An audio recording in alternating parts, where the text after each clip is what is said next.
Hello, everyone. Today is April 7th, and now it's 7 o'clock. I call the Cupertino Park and Recreation Commission meeting to order. Welcome to this meeting, and let's start with a roll call, please. Let's see here. Okay. Commissioner Kukumarapan? Yes. Vice Chair Begor? Yes. And then Chair Shu? Yes. And it looks like for now, Commissioner Stanek and Commissioner Swamy are absent. Okay. So we just continue because we still have 3 people. Okay. So the next item, the first item is to review the March 3rd Parks and Recreation Commission meeting minutes. So is there any comments on the meeting minutes? Please raise your hand. I didn't see anyone have any, so if no other opinion, we can move to approve the meeting minutes. Anyone want to take an action? So I'll make a motion to approve the meeting minutes from last time. Okay. I second it.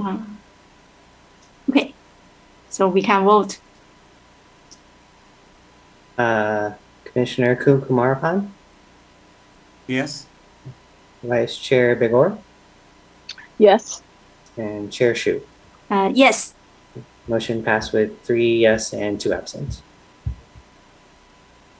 Okay. Now we move to the next agenda item. And we are going to do some adjustment for tonight agenda because some commissioner, they may have some time conflict. So we're going to move the... Sorry, Chair Shu, just 1 second. It looks like, oh, there we go. Commissioner Swamy just arrived. Okay. Sorry, continuing. Just please continue. Okay. So we are going to move agenda item number 3, the community funding, in front of the CIP program. So next agenda item will be the community funding part.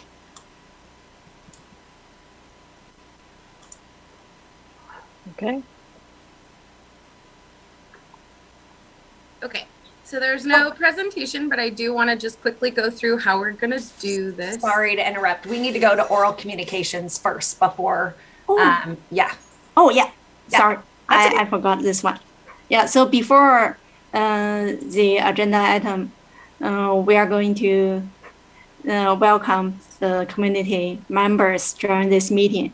Now, if you have any anything about the non-agenda item, you can raise your hand and speak. Recording stopped. Recording. I was on the Recording call in progress. For some reason, nobody could hear me, so I wanted to. I'm not abstaining. I would like to say yes to the meeting minutes as well. Okay. The minutes will be updated accordingly for that item. Okay, thanks. Thank you. I didn't see anyone raise hand, so looks like there's no our communication for non-agenda item. Now we can move to our next agenda item.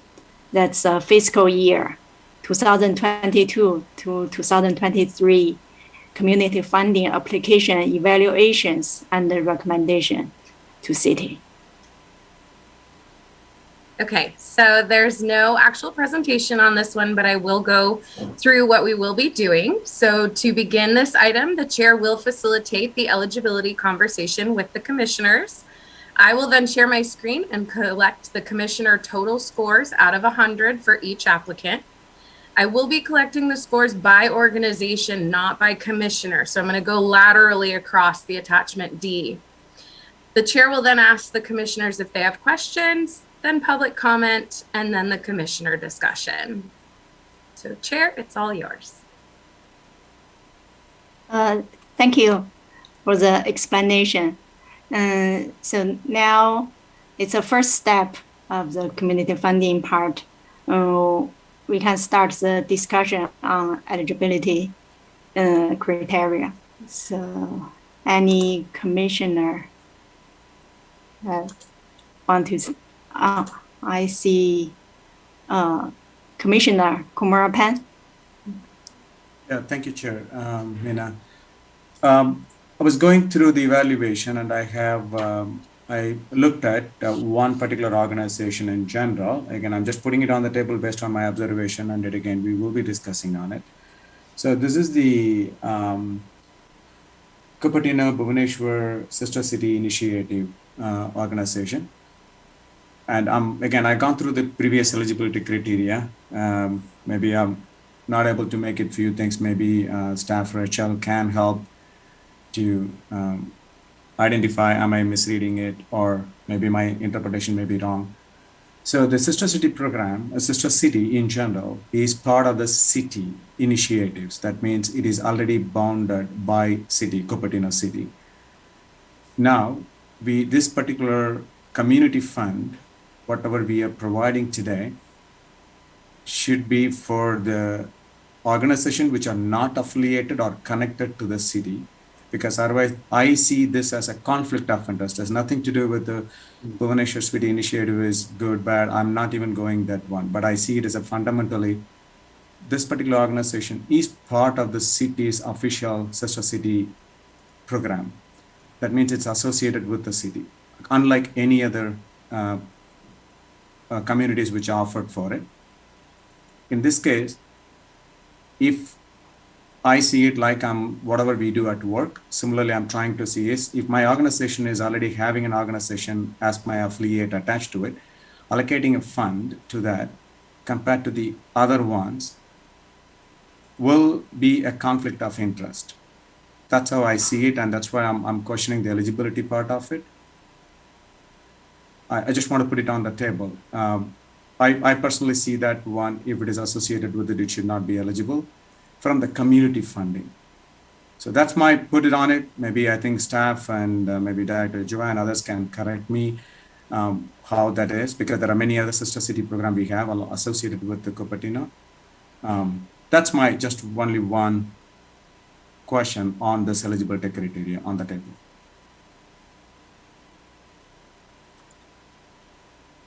So from staff's point of view, I mean, they have received funding in the past. If you look at the attachment with historical funding, and currently the policy does not state anything about them being ineligible. So it really would be up to the commission and your decision on that.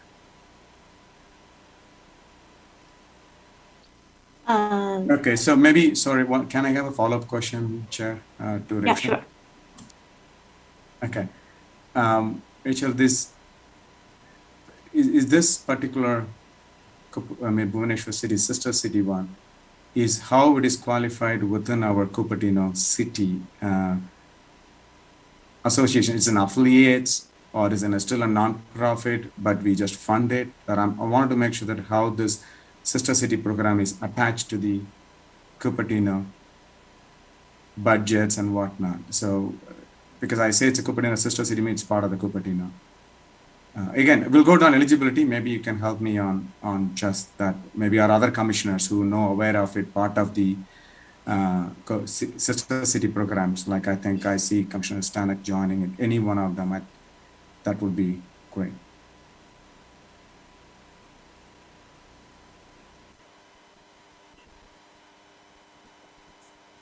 So if we go back to the nonprofit organization funding, Sister City funding is a piece of that website, and it does state what they receive from the city.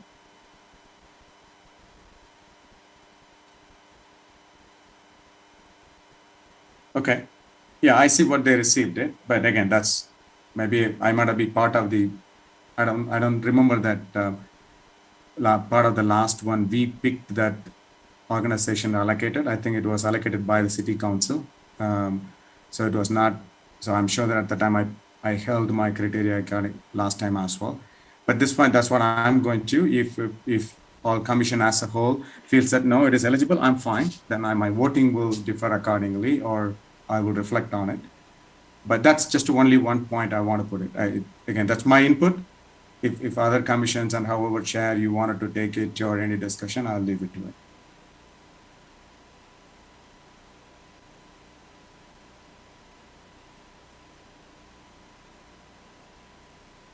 Have this discussion finished? Can I ask? No, I see. Looks like a lot of other hands raised. Chair, like Commissioner Stanek and others, maybe they may have inputs. It'll be good. I would like to get some inputs from them. Okay. So Commissioner Stanek, if you have any comments, please start. Sure, thank you. Thank you.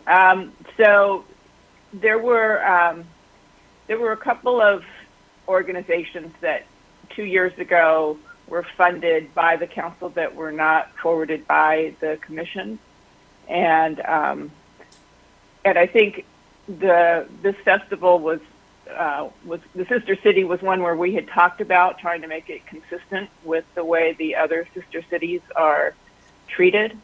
So I think that is a valid consideration that we should be treating the sister cities similarly. And it seems like should they want to do a festival, that they could come in and request the fee waiver the way the Toyokawa sister city has done as well. There were some other comments I have, but if you want to just stick with this particular organization, I'll leave it at that.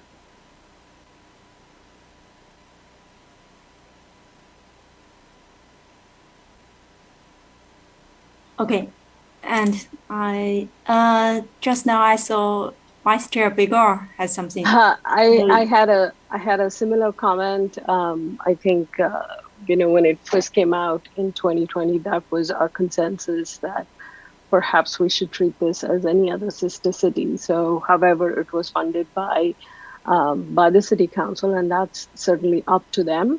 From our recommendation, I think we can perhaps stick with what was suggested. So looks like 3 commissioners have comments on this issue. So what's next? Should we ask if anyone want to take a motion to make adjustment on the eligibility? Is that the correct process? I just want to confirm. Is this the only group that you're changing eligibility on? We should have the full eligibility conversation and then make our motion too. Oh, I see. Got it. Okay. I see Commissioner Stanek have something to say. Yeah. Okay, thank you. So one of the eligibility criteria is that there is no fee charged for the participants. And staff has noted that where there are organizations that are charging a fee and said that it requires the commission to approve that. So I'd like to look at each one of those, or maybe just as a group, say, what is our position I'd like to have the conversation. What is our position of when the fee is charged? I mean, it is one of our criteria, and it seems to me that it should be an exception if we go ahead and we make it, we allow an organization to be eligible if they're charging a fee. So I'd like to get some other input on that from the other commissioners. Thank you for the input. Vice Chair Begor. I take the same stance as Commissioner Stanek, or I don't know if she specifically expressed her stance, but I believe that if we have a situation where the rules kind of apply that this is a service that is provided for free and that they don't charge a fee, then we might want to reconsider that particular applicant for eligibility. My take is that it should be free to the residents of Cupertino. They're free to charge this for other people. But that's where I stand on the issue. Okay. And I see some community member raise their hand. I just want to explain the process. So after commissioners' discussion, we will go back to community questions. So I will ask you to speak after the commissioners' discussion. Yeah. So now, regarding the eligibility, is there any other comments from commissioners? I go ahead. Oh, I see the Commissioner Stanek want to, yeah. You raised hand earlier. Okay, go ahead. Well, I'd like to see the list. I mean, I'd like to have us go through and look specifically at which ones are charging a fee, so we are clear about, which ones we are we might be saying are ineligible because they're charging a fee. And for the sister city one, I don't know that there's anything that in our criteria that would make them ineligible. I would almost think that maybe we should reflect whether we think they should be funded here in our scoring. So that's one suggestion I have for the sister city.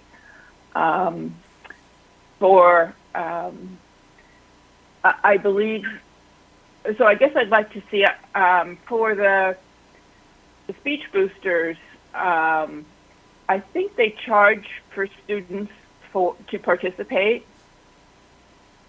And so I think they were on one. I had another comment about them. So if we say they're eligible, I mean, there were,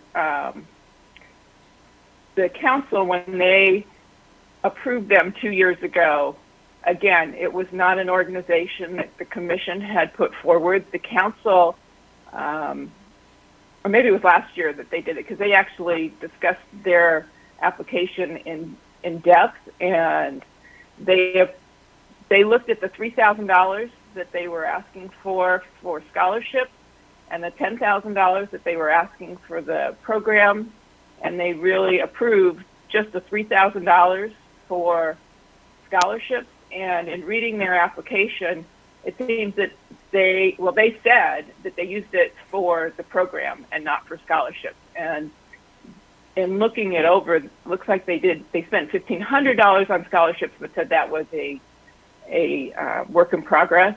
So I have some, I was disappointed to see that they didn't spend the funds that were allocated by the city council in the way the city council identified.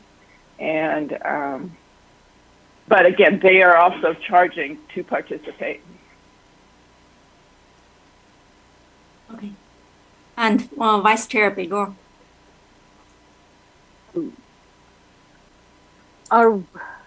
Just a second, I'm trying to figure out whether I'm on mute or not. Okay. Are we, so can we talk about other organizations, or are we just going to still focus on the ones that are charging? Because there is, I mean, I would like the American Cancer Society, I think they have an event in June, and I think this is for the July budget, which we brought up last time.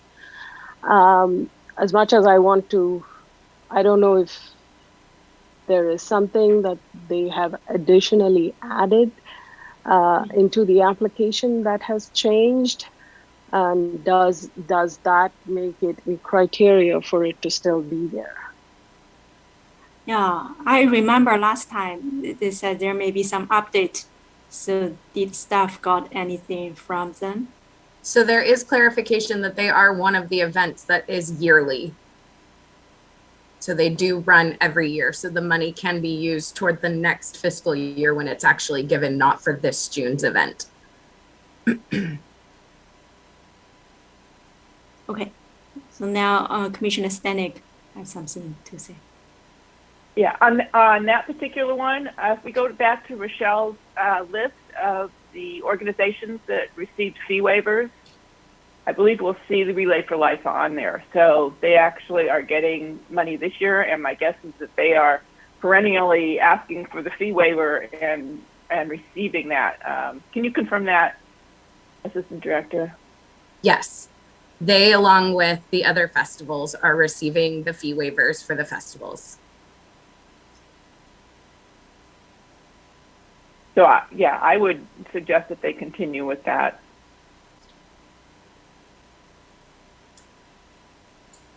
Okay. So are there any more comments on the eligibility issue? If not, I have a question. When I looking at the community funding history sheet, the attachment E, I remember in the past, we already moved the Cupertino Historical Society to city funding because it looks like they have the cooperation with our city and they run something that our city needed. So we suggested they shouldn't use the quota of community funding because community funding is to encourage more nonprofit organizations if they want to build some program to serve our community member. But this historical society looks like they work with city. They have close bond with our city and they even got an office in Queenland Center. But I look at the funding history, it still said their funding of $20K per year is from community funding. So I'm confused. If they are in community funding, that means the park and the rec will need to review their application. But if they work with our city, it should be the city council's responsibility. So I have a question.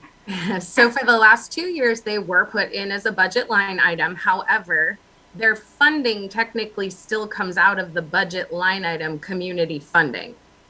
So the money is still in the same pot, but they are a budget line item, so they don't have to go through the process. Now, there is a subcommittee from council looking at that now. So this year they have not applied, and city council will decide what their funding will be going forward. Okay, got it. Thank you for the explanation. Yeah. So looks like there's no other comments on eligibility. And now we can work on the, if any commissioner want to take a motion to do some adjustment on the current criteria of the eligibility, you can raise your hand.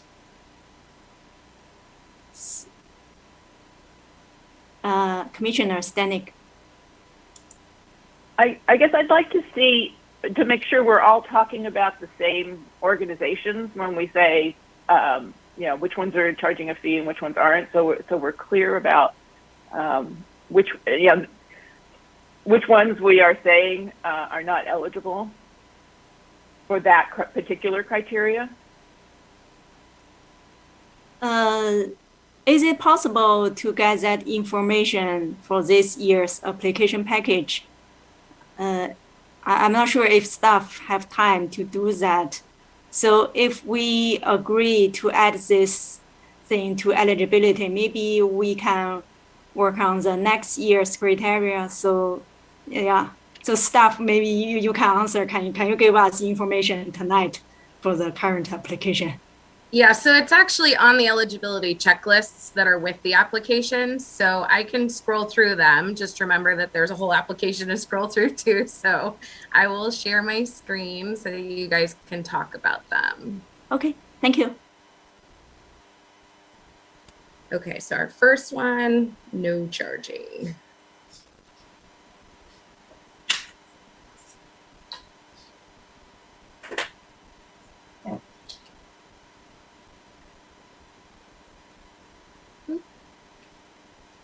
No charge.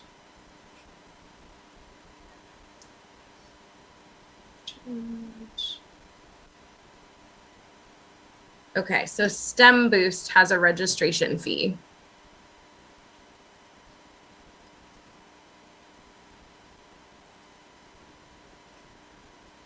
So would you like me to find them all, or do you guys want to talk about them as I find them?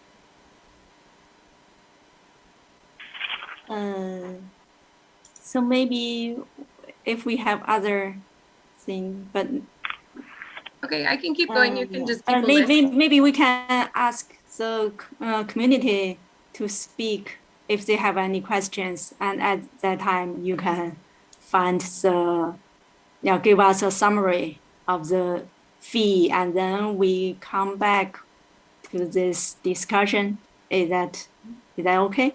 That's fine. Okay.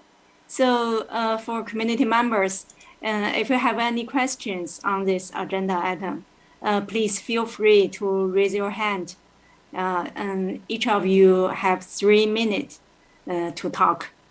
Now I see only one. So Mahesh Pakala, you can. You can start to talk. Thank you. Thank you so much, Honorable Commissioners. Really appreciate you giving me the opportunity to speak. So I just wanted to clarify a couple of points, couple of commissioners made so that we all are on one page. I thought they were, and we are on doing the right thing. Number one, all sister cities are the same. I agree with that. And all sister cities are independent non-profit organizations based out of Cupertino and supporting and working for the community by the community of Cupertino. And these sister cities are endorsed by the city, and nothing more.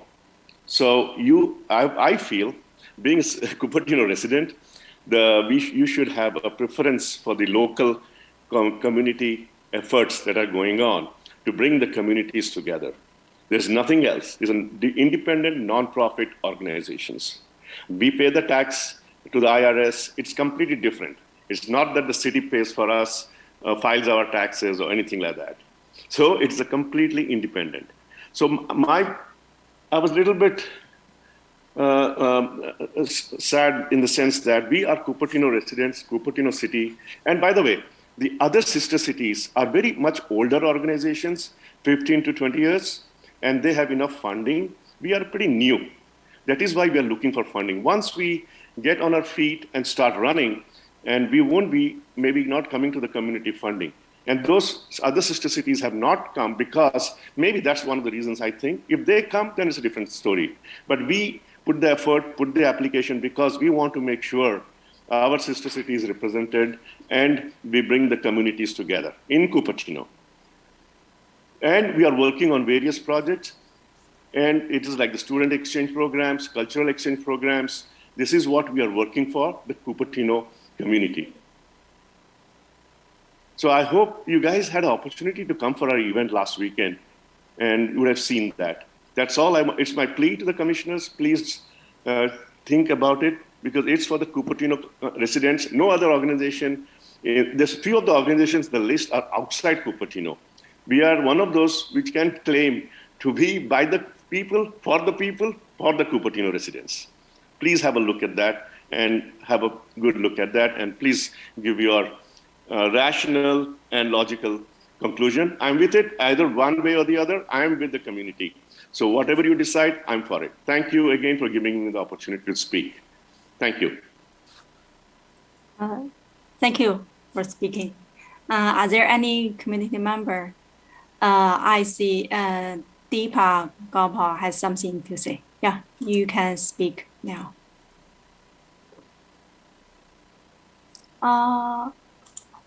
Okay, let me try. The button didn't work. I clicked unmute, but looks like it. Okay, are you hearing me now? Yeah, now okay, I hear you. Perfect. Great. Thank you so much for giving us an opportunity to speak. My name is Deepa Gopal, and I'm with the organization Young Zine. And we are running our very first Youth Climate Stewardship program, as a fellowship program, in fact, for high school students. And I know that one of the criteria that you just talked about was around charging for the program. And right now, our funding model is such that since it's our pilot program, we are going to offer scholarships. We are in fact going to other organizations as well if they can support more scholarship. But essentially, the idea is that we are asking for $6,000, and then after about another 10 students, totally for 20 students, additional student, that amount will actually go to sponsor students. So essentially, we are going to be using the amount towards scholarships as well for students. And I just wanted to clarify that, that the fact that there is a fee, I hope that that would not deter you from considering our organization and having us run this very unique interdisciplinary program for our students, where they actually get to work with people in industry, academia, and society, even in the government, to really understand how sustainability affects our daily lives. So I just wanted to see if there are any specific questions anyone had for us regarding our ask and the fact that we are charging a fee for students. Again, just want to clarify that there is scholarships available for students who cannot afford. So we are not going to be precluding anybody. And if the committee so chooses, we can use the 6K towards scholarships, and we will then look for other sources for our funding of the program. And we are fine with that as well. We'd love to have the city as a partner on this endeavor. Thank you. Thank you. So are there any other community member want to speak? So if not, check. Yeah, if not, we can go back to the commissioner's discussion on the community funding eligibility topic. Yeah. So I was able to find, yeah. Ready for the summary? Thank you. Yeah, so there are 3 organizations that charge. It's the STEM Boost organization, Young Zine, who we just heard from, and the Jewish Film Festival. Now, Monte Vista Speech Boosters did let us know last time that they don't charge a fee, but they do have a, if you can pay, then you can pay what they suggested, which I believe she said was $300. So STEM Boost, Young Zine, and the Jewish Film Festival. And they did not specify what the fees were. 2 of them are registration fees, and one of them, the film festival, is tickets and the movie passes. Okay, got it.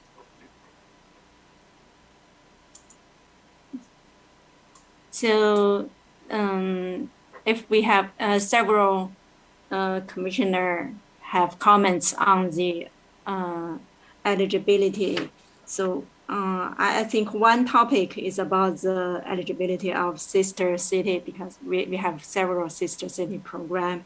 And the second topic is about the organization which charge fees. So are there any commissioner want to make a motion to adjust the eligibility rule? Okay, Commissioner Stanek. Thank you. I'm actually not quite ready to make a motion yet. I was hoping we could also have a discussion about Able to Shine, which had the staff had indicated it was pending eligibility because of the operational cost. So I was hoping we could have a conversation about that one too. Yeah, I have a question about that. I remember last time our staff mentioned this is one of the organization update their application, but I didn't see the update. Maybe they didn't submit that. So during the meeting, they mentioned they're going to update something. So in the staff report, it states, so Able to Shine and Cupertino Educational Endowment Foundation both said that they are hoping for 20,000, but happy to take anything you're willing to give. And then STEM Boost changed theirs from 8,000 to 4,000. Okay, and I remember Able to Shine, they also changed their funding category from operational cost. I remember there's some update about that, just as Commissioner Stanek asked. So is there any change for that part of application? I didn't receive anything, but I believe they did mention in the last meeting that Yes. they could use it toward other things and not operational costs. So does that means it will change their eligibility status? Is it still pending? So any Well, update again, from that's up staff? to the commission. Okay, got it. And I see, yeah, Commissioner Remy have something to say. Yeah, you can speak. Thank you, Chair Shu. If we were looking at eligibility from the perspective of paying, I would say that even if we are going to, we can overlook the registration fee and the minor fees, the Jewish Film Festival charging tickets and movie passes seems like an outlier. And therefore, is that something we should consider as violating the eligibility rules? Although I do recognize that they were funded in the past.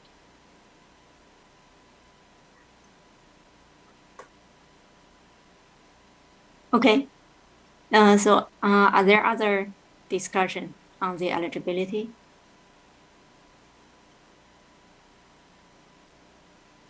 So I do have a comment. Now Okay. I'm raising my hand. When we talked, I missed something. My audio was acting up as usual. So when we talked about the historical society and things like that, we have certain organizations that are coming to us repeatedly for funding.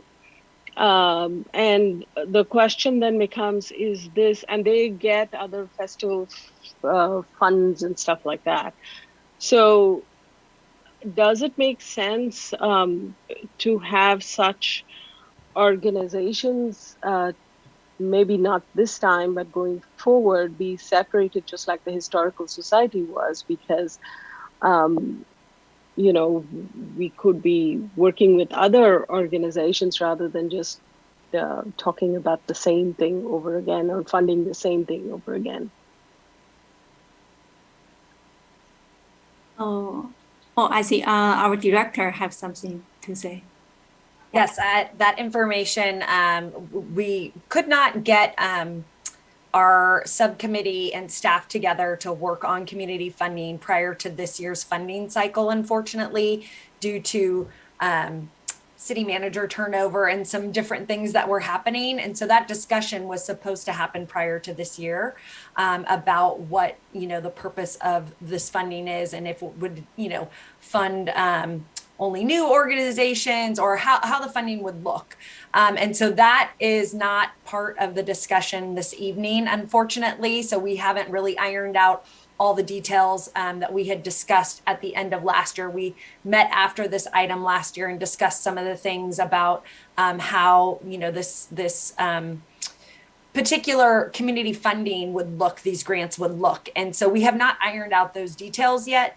So we're proceeding as we did last year with the same discussions that you had about funding different organizations and for what purposes. So certainly the eligibility is up to the commission on any of these groups and organizations. And then, ultimately your information will be put forward as a recommendation to council.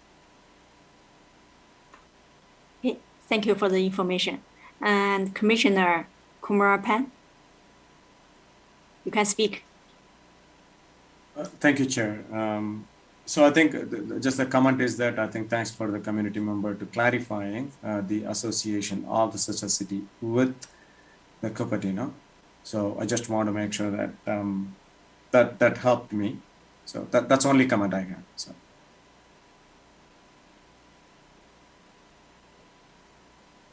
Okay, and I remember, so after last year's discussion, we talk about the repeating project and repeating events. That's two different things. For the project, they can only come back once. So then I remember one example is White Barn project. It didn't come back this year because of the eligibility rule. And some project, I remember the West Valley Community Services, they once asked to build some roof when they distribute food. They need something to, during the rainy day, they can have a roof. So that is a project. So such project, they only asked for funding once. But for the events, we still see some events, they keep coming back, almost every year. I cannot remember clearly how we discussed about it last year. So does that mean some commissioner have question on this rule, or you have other concern regarding the eligibility? Okay, I see the director. Yeah. Yes, we rewatched the meetings from last year to refresh our memories, to be able to, help navigate this conversation. And ultimately, what was decided last year by the commission is that it was a new event each year. And so you decided to move that way for eligibility last year. That doesn't mean that you have to move that way this year, but that was the discussion and the ultimate decision last year. Okay, thank you. So are there any commissioner you want further comments on the eligibility rule? Or anyone still want to maybe make a motion for some adjustment? If not, we just go with current rule, and we are going to give score. Yeah, I think that's a next step if there's no motion to change the eligibility rule. So Commissioner Stanek. So I guess I'd like to either have a motion to include or exclude those that that do not meet all of the eligibility criteria. So we're clear about that. And I know it's a very hard thing to vote to exclude, but let me just say this about the eligibility. I think the eligibility criteria are out there, and organizations that look at our requirements, those that read it, if they don't meet it, some of them may not apply. So I think it is an unfair advantage to some degree to not enforce our own eligibility requirements. So I guess I'd like to hear if people really want to waive that, I'd like to hear a strong reason for that. Okay, thank you. So are there any other commission have comments on this? Commissioner Kumaran? Yeah, thanks, Chair. And I think I really agree with what Commissioner Stanek said. We need to be very clear on what it is. So definitely, either we include or waive this time and move on to the next one. I think it's very important. Otherwise we are making adjustments here and there, and definitely not doing the right justice for the organization who filled in and met the eligibility criteria 100%. So I think we need to make I think I'm looking forward a motion as well on, do we waive it or exclude it?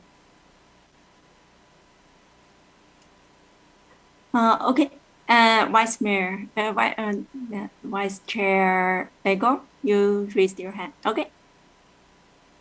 I think I guess third the opinion that has been expressed so far. There are probably, whether it's regard to the sister city or whether it is regard to, the fees being charged, maybe other organizations chose not to participate because they read the eligibility criteria in a little bit more detail. So I am ready to make a motion to perhaps, those organizations that are considered eligible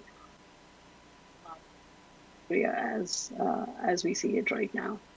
Excuse me. Looks I didn't hear you clearly for the several sentences. Yeah. Can you repeat your last 2 or 3 sentences? Okay.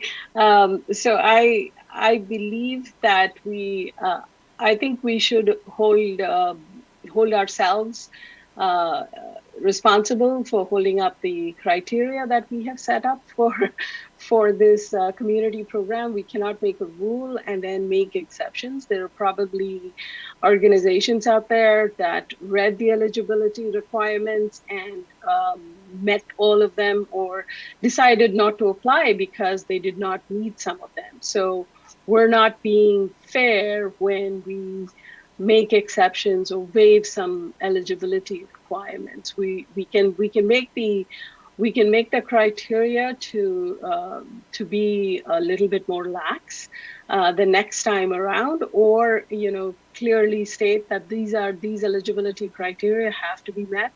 And the staff can then make sure that those criteria are met before we have this discussion, so we're not sort of setting people up to come and go through this trouble and then to have to tell them that they're ineligible for something. So I think we should stick with the criteria we have, and so that we can go forward and make sure that this doesn't happen. Thank you. And I see Rachel have something to say. Yeah, please speak. I just want to clarify really quickly that the actual criteria does state that it does not state that they are not eligible if they charge a fee. It just states that it will be up to the commission. So if somebody else that charged a fee read it, it doesn't say like, don't apply because you're not eligible.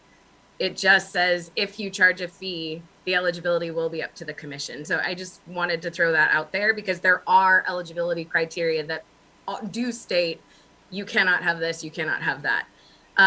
However, I also wanted to throw out there that we do have one pending eligibility that when we do make our motion, if we can decide which way we're going on that also, please.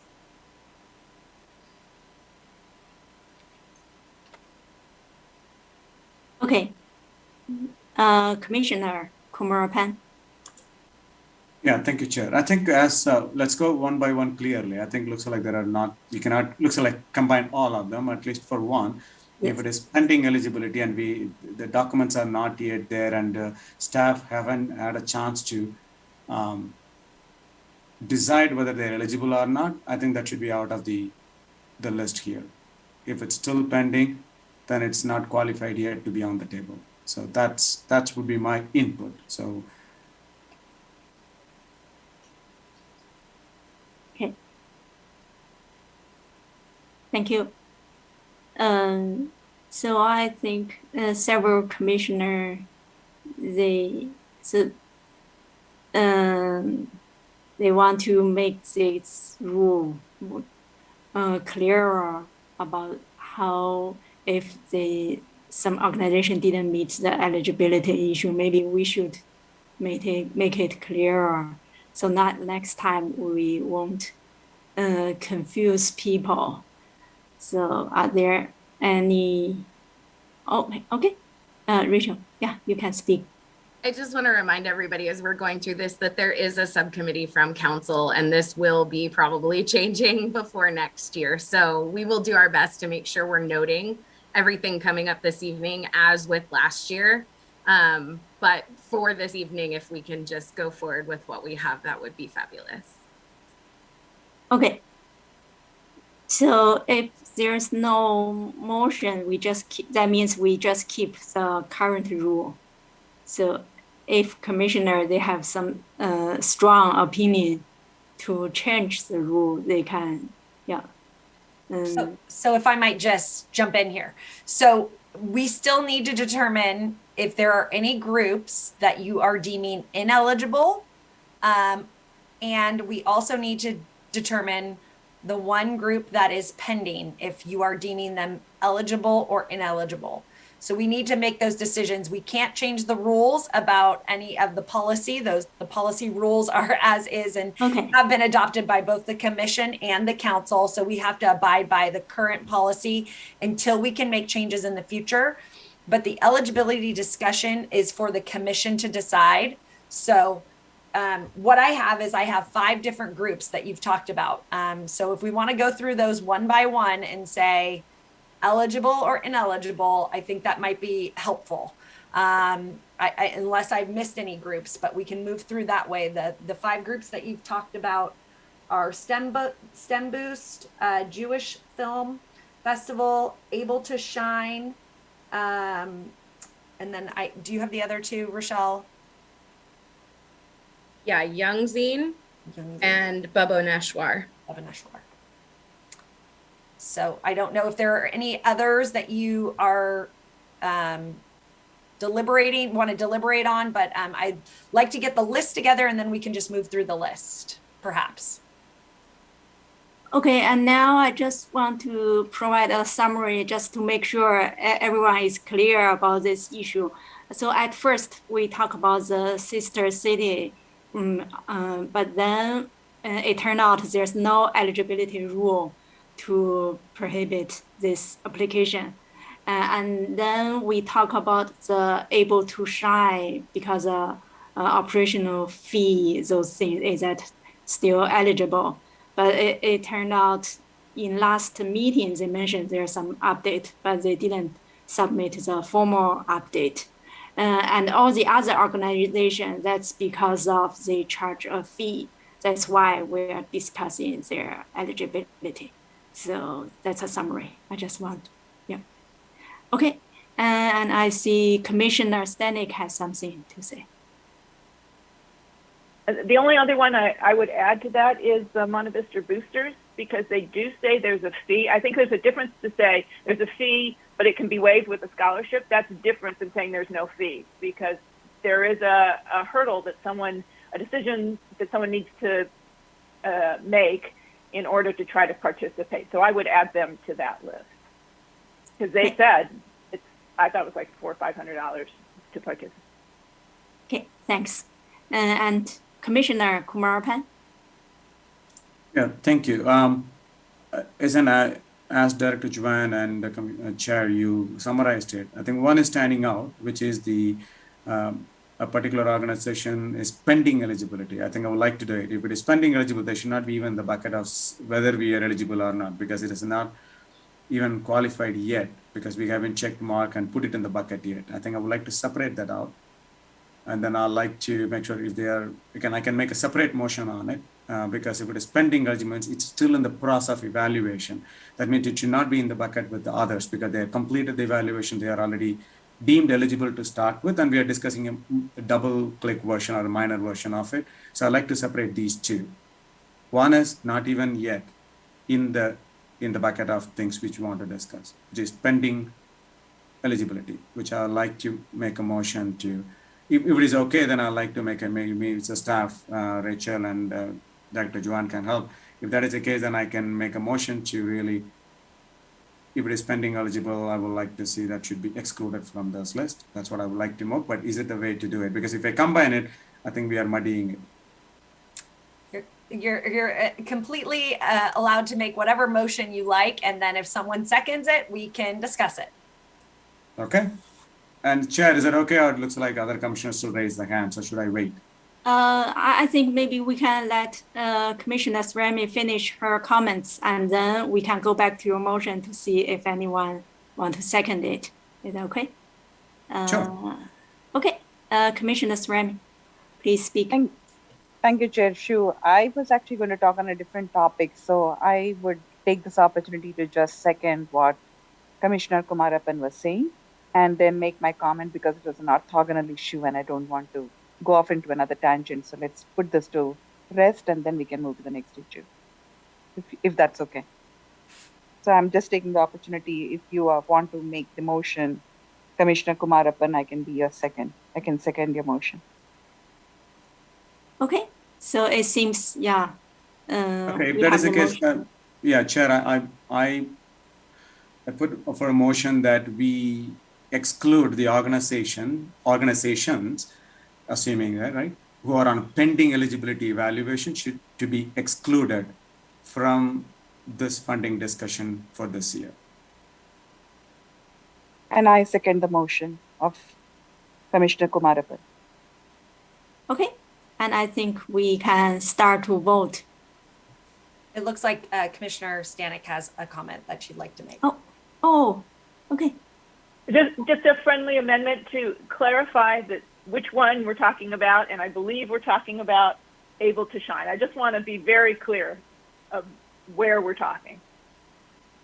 Yeah, looks like in the staff report, this organization is the only one with pending eligibility issue. And in last meeting, they mentioned they are going to update their application to make this eligible. But actually, we didn't got formal request to change that. That's why this application is still remain pending eligible. Yeah, that's my understanding. So if Commissioner Kumarapan wouldn't mind updating his motion to include the organization Able to Shine in it, and then if Commissioner Swamy would second that, then we can move on.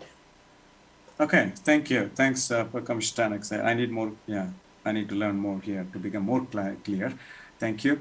The amended motion is that the ability to shine is the organization or is under pending eligible criteria at this point, which means doesn't fit into the bucket of organization we are discussing. So I put a motion to exclude that organization because it is still eligibility criteria is not decided. So I put a motion to exclude them from the current funding discussions.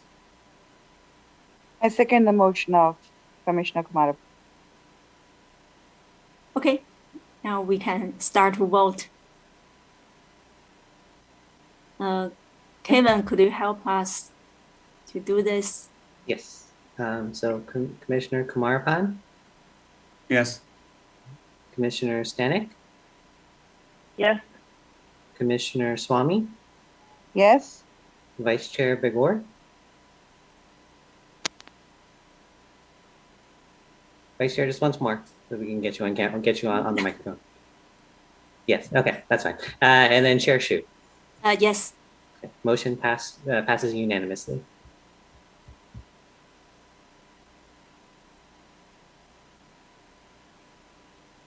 Oh, I see Commissioner Swamy. Yeah, you have further comments. Okay. Yes, I would actually like to come to the next, the orthogonal issue I was talking about. And this is also because I am relatively new and therefore I wanted some clarification. So we got the Excel spreadsheet to be able to give our numbers in terms of various criteria, right? Whether it impacts and all of those things. All that being said, the amount of budget that we have to allocate is relatively limited compared to the asks at least. So even if our ratings for some of the criteria we have been given may be high, is that fine? Or are we allowed to say that I still would like to fund X over Y more because I think that this would have a larger impact? Is that something that is allowed by the rules, or I just want to be educated? Maybe you're all on the same page. I'd like to be on the same page with the rest of you. Yeah, thank you for the question. Yeah, it may help other people to get the clear information. Maybe some community member also want to hear it. And Rachel, please explain. Thank you.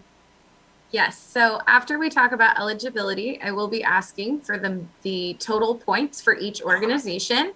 We will put them into the Excel spreadsheet, and then you guys will be able to see where every organization falls based on both averages and ranking. And you'll be able to see where the different money cutoffs fall within that.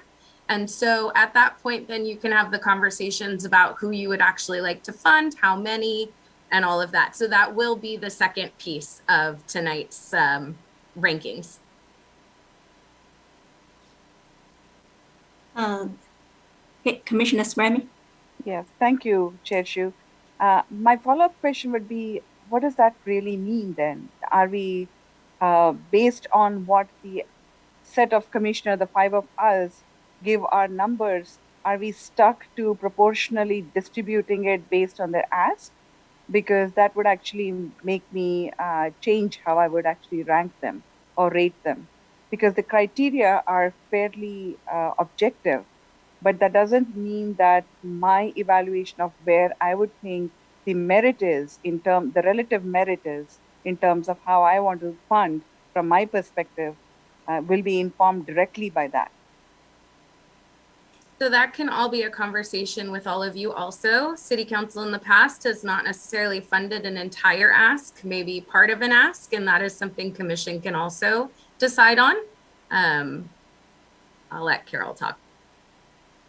Yeah, I want to give some explanation. So in the past, when we pick some recommendation, for example, maybe we pick 5 organizations and recommend them to council. That means we accept the request amount of them. But what happened in maybe the year before last year, the council said maybe they have extra funding. They already funded those 5 organizations, but they still have extra funding. So they just fund maybe 50% to some other organization. They ranked just only below these 5 organizations. So they get partial funding. That's what happened in the past. But usually we just accept the requested amount. We won't propose any new amount for the applicants. And I see Commissioner Stanek have something to say. Thank you. Let me just add on to that. I think the reason we've gone with just looking at the amount requested was because deciding different amounts for all of these organizations would just be very difficult to do. And so if we started picking and choosing what to do, I mean, this is already a multi-hour discussion that we're having. Naturally, council has their prerogative to do what they decide, but they're looking for us for our recommendation. And I think in the past, we've just gone with the amount that's been requested and a yes or a no, just to simplify things a little bit. Also, just to your question of, gee, you know, I've got these numbers and they're going to go into a spreadsheet. Is that going to, and then are we going to draw a line somewhere on the funding number? And that has been a very robust discussion with the commission in previous years, that the averages or where it comes out after we put our numbers in is not the final decision. And that after we have all the numbers in there, commissioners can be influenced, if you will, by the discussion of other commissioners of why they think something should be funded or not in a more subjective way. So that is part of the discussion that comes later. And I think it's a real valuable part of it. And I would just like to add on really quickly, great explanation by everybody. I think that you will see once it starts, you'll get the, get to see how the process works. It's just the starting point. Giving your numbers is literally the starting point, and then the discussion happens after that about who you all want to fund. So it's definitely not a hard and fast. There's flexibility to make changes. Thank you very much. So are there further comments? So if no more discussion, I see Commissioner Stanek. Yeah. If you're ready for a motion, I'm happy to make a motion on each of the other ones that we've talked about to see where the commission stands on that. Okay, yeah, you can start a motion. Okay, and I'll just go one by one for the ones that we've talked about. So I will make a motion for to exclude based on eligibility STEM boost.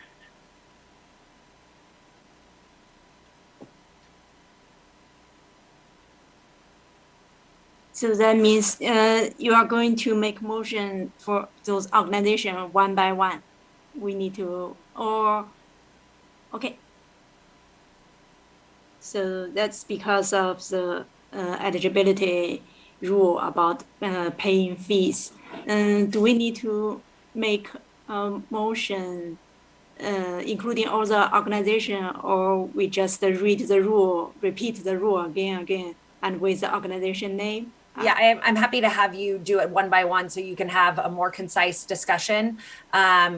Normally, after a motion is made and a second, you can have further discussion before going to a vote. So that's how, if there is a second to this motion, we can have further discussion on this one. Okay. So I second that. What motion made by Commissioner Stanek? Okay. For the booster. And we can start to vote.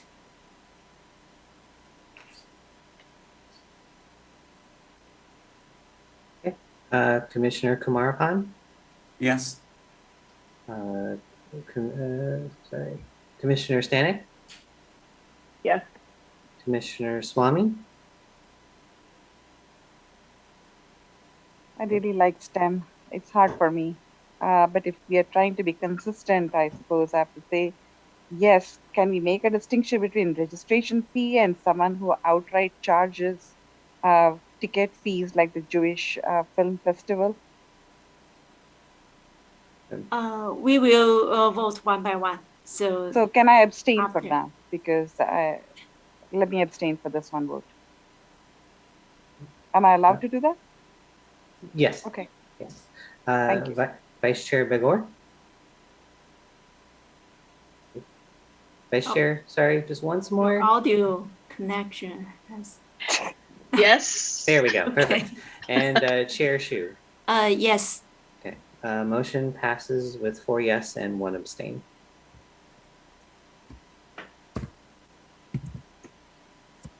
Okay, Commissioner Stanek, next motion.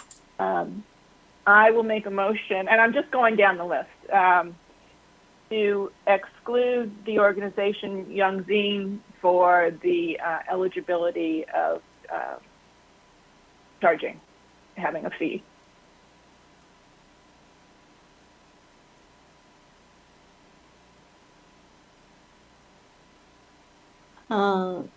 Excuse me, so for the last motion, we talk about the STEAM boost, and this is the next on the list, Young Zine. Any commissioner want to second it?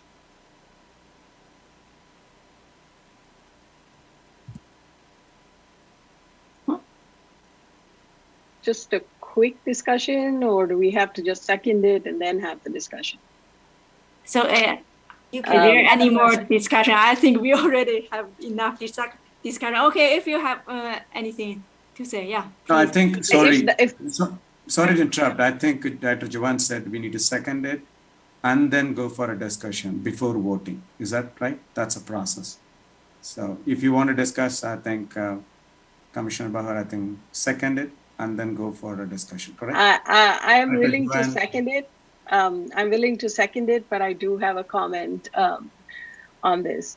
Although I'm seconding the motion to remove them, given the comment recently that we heard today, can we make, because they're saying that they are going to use it specifically for scholarships, or they can make sure that they use the money we fund for scholarships, can we include them and make the condition that if they come up to the criteria to be one of those that are funded, that they use it specifically for the school?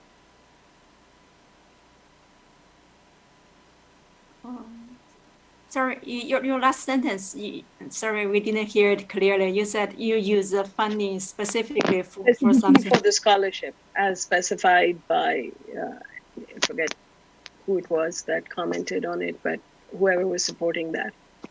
So does that mean you want to modify the motion, or you still second it? But I would like to modify the motion, but just in order to have the discussion, I seconded the motion just so that we can go forward with the discussion. But I would like to modify, and it looks like Commissioner Stanek has a comment. Yes. Yeah, please. Yeah. Commissioner Stanek, please speak.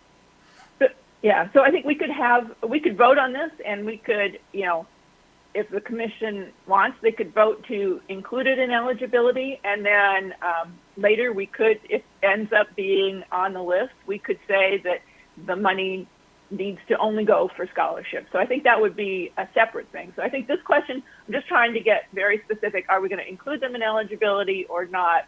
And then let's let any other discussion come later.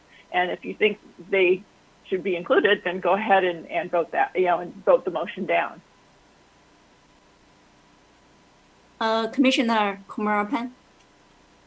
Thank you, Chair. Maybe Commissioner Stanek could, maybe for the staff, this, if they are willing today and they say that means the modification has to come in. So this looks like I don't think that we are taking a binary answer here, right? Exclude or include. And then if we include it, then it will have a conditional to be put on when the money gets allocated. I think that's what I think Commissioner Stanek, you can help me out. So here we need to make a motion that to include or exclude. If we include, looks like one option, then we have to have a conditional. I'm not sure where that condition will be put forth as part of the motion. Because exclude is simple. We can say, sorry, we can exclude it. But if I say include, but I'm making that comment on including with a conditional during the allocation. So I'm not sure how do we incorporate these two factors in this binary decision. That's the only confusion I have. I'll speak to that, Commissioner Kumarapan. Sure. So if you decide to include them, you will go through the ranking process. And then at the discussion point, if they do make it into the grouping that you recommend to council, we can talk about having specific requirements for the funding. Does that make sense? Got it. Thank you. So we will make a binary decision now. Then at the allocation, if they become eligible in the rank, whatever it is, at that time we will discuss it. Correct. Okay, thank you. Okay. So now, do we still continue with modified motion or vote for the original? So the motion on the floor is to exclude them. Yeah. If we're changing that to include them, then we would need a new motion. Yes. And a new second. So, or you would vote. Sorry, you would vote. Yes. Sorry, I'm sorry. We could vote and then decide what happens. After. Correct. My apologies. So does that mean the Vice Chair Begor are going to make a new motion based on the? Sorry, Chair Shu. I've confused everyone now by speaking, unfortunately. So the motion is to deem them ineligible. So we will vote on that. And if it doesn't pass, then we'll have a new motion. Oh, okay, because it's already be second. Yeah, we will. Okay. Yeah. Commissioner Kumarapan? No. Commissioner Stanek? No. Commissioner Swamy? Yes. Vice Chair Begor? To not exclude, right? So it's a no. No, we won't exclude them. Okay, sorry. Can I change because I was answering the opposite of what I meant? Sure. And then Chair Shu. For the original motion, no. Motion does not pass unanimously. So we don't need a new motion. They're included. So we don't need to have a new motion for this group, but we can move on. So that means we will have some further discussion maybe for future rule. And I see Commissioner Stanek, for another. Okay, I'm going to make a motion for the next one. And just so you understand, I'm making motions just so we can clearly note what we're including and excluding. So I make a motion that we exclude the Jewish Film Festival based on the eligibility requirement that there is not a fee. I second it. Okay, we can start to vote. Commissioner Kumarapan, Yes. Commissioner Stanek, Yes. Commissioner Swamy, Yes. Vice Chair Vigor. You need to unmute. Yes. Chair Shu. Sorry about this. I don't know what's yes. going on. Motion passes unanimously.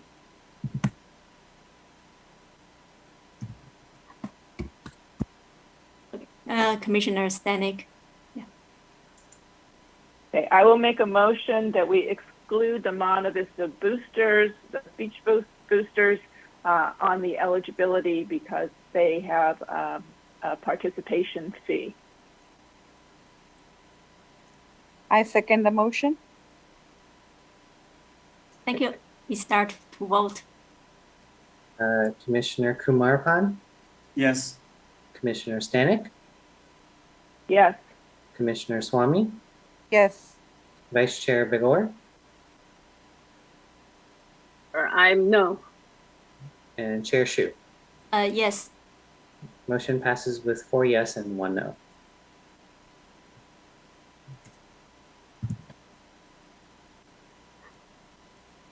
Okay, now is it time to work on the attachment D? I think last time we just put the scoring, we scored on the screen and every commissioner do it by themselves. Is that the process this year? No, so it'll be a little different this year. I will share my screen and I will ask the commissioners for their total score by organization, not by commissioner. So we'll go across the Excel sheet. So that means we need to provide only the total score for each one. Correct.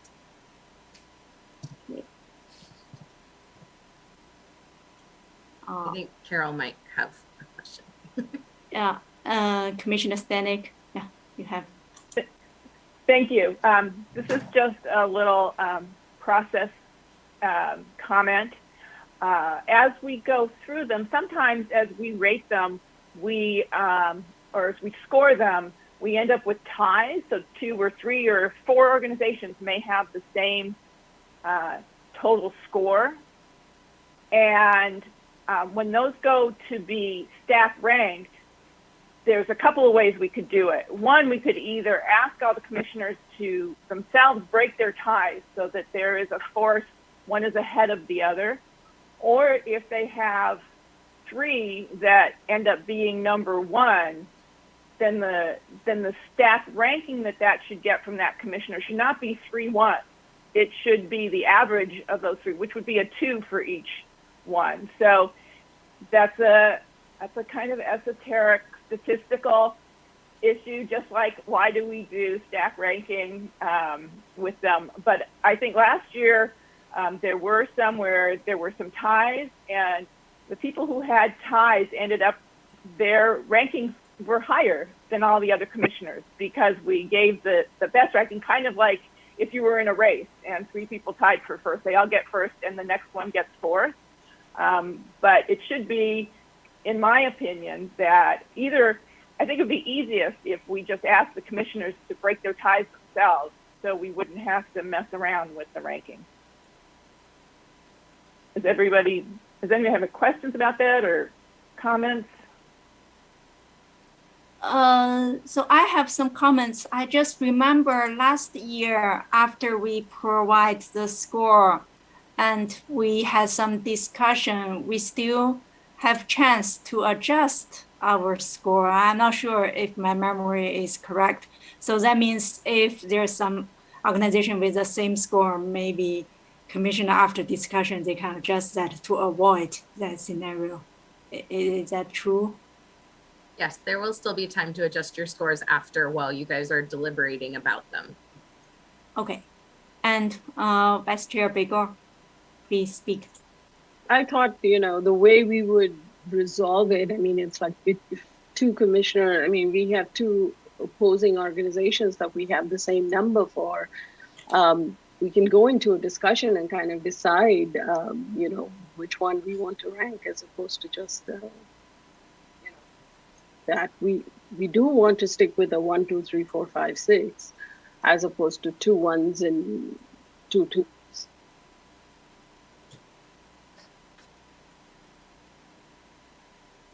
So just to clarify, so my comment is, as it goes into the initial spreadsheet, because all of these things get, we won't be adjusting our scores specifically later. I mean, so it seems to me that we need to, when we give it to Rochelle, she will have a clear indication how to rate the ones that we've scored, 1, 2, 3, 4, and 5 on down, versus we have 3 that get rated a number 1.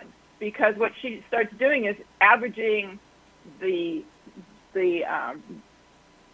rank score, not just the total score. So if you have some yourself that are already tied, the way we could do it is either she has to change the ranking so that you don't get votes for 4 number 1s if those are all tied, right? They should all be 2.5, basically. So it's a technical, statistical anomaly that can occur. And then at the end, if we have things that are tied, you know, based on the averages and all of that, we can still discuss that. But I think in going into the spreadsheet, we should be clear of how we rank them. And if we feel like, oh my God, these 2 are tied, I can't make a distinction between them, then they should not both get the same ranking. They should get an average of wherever they are. So if you have 2 number 4s, they should each get a ranking of 4.5, not 4, because that advantages some scores. And I apologize if that's technical, and it's a math thing.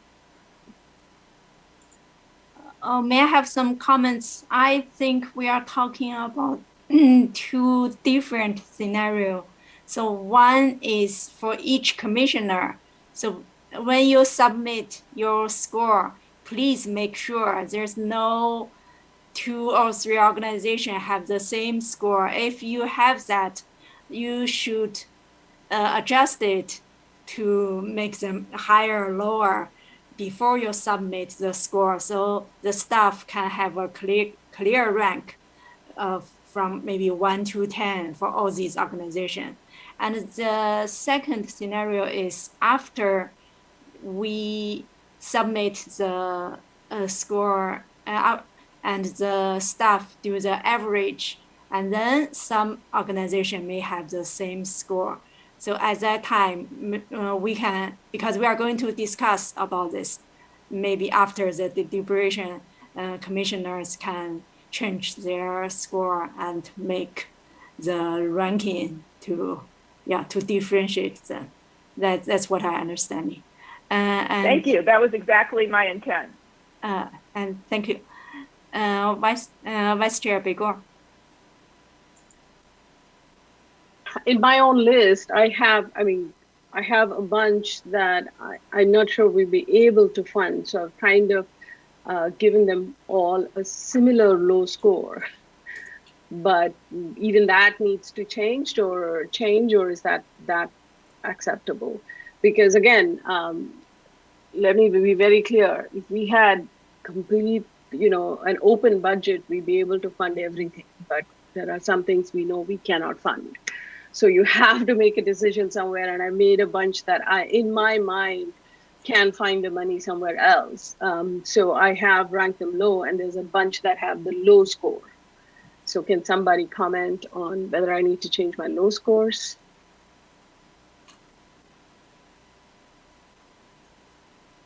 Go ahead, Rochelle. Yeah. I would just Yeah, like to yeah, clarify that the Excel spreadsheet has been set up to do the averages and ranks with the formulas through Excel. So if we want to just start giving numbers and look how they fall, then we can talk about all of this as we look at them.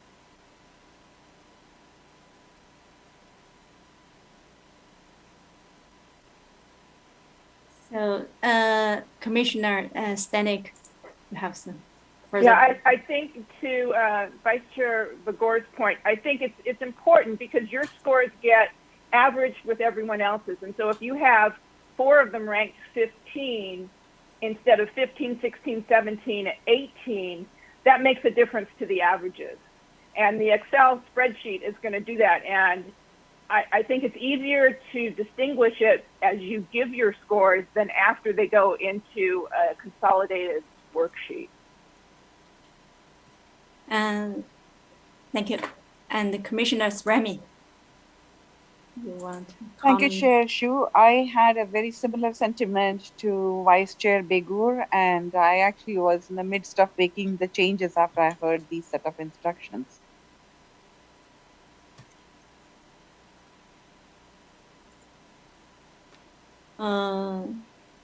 So if so, maybe. So the raw score is less important than the ranking when we look at it later. So yes, that's really what's okay. So I have a suggestion. Maybe for each commissioner, maybe they can have some organization the same ranking, but we just make sure after we add them up, after staff adds them up, and the final list, the score, we should target to make sure the final score there won't be any 2 organizations have the same score. Is that make it simpler? So even if one commissioner, maybe they have 2 or 3 organizations or ranked at 6, but because other commissioners, they have different ranking for these 3 organizations. So at the end, if we check the average, they still have different score. We can see the difference of them. Would that make it simpler? Otherwise, looks like at least 2 commissioners need to go back to change their score. Okay, Commissioner Kumarapan. Yeah, excuse me. Chair, what you made the last committee is the one. I think, yes, we will do our best way to do it, but if you go and adjust stack ranking exactly, and then anyway it will change when you put in together. So I would say, let's go through the process. As Rachel said, we will do our best not to make sure all have an equal one. So we will do it when we vote it. But when it comes to a cumulative score where there is a tie, then at the time, we individually as commissioners will have an opportunity to go and make a modification to make sure that we don't give this headache to Rachel and the staff to figure it out what to do it. So we should help. So I would say we should go forward in getting these data in and see how it progresses, and we will discuss based on how many. You never know, we may not have this problem at all. So.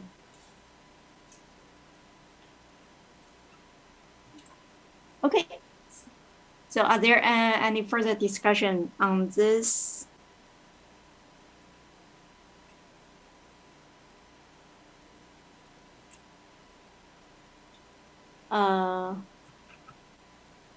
I think Michelle, if you want to, share screen. Yeah, Michelle, you have any? Yeah, you have any suggestion on this one? Well, my suggestion is, I mean, obviously look at your scores, but if we can start putting scores in, that would be great. So we'll start with the chair on Omniware Networks. Okay. So now we need to. You just need to say your score out loud, and Rochelle will record it in the document. Oh, okay.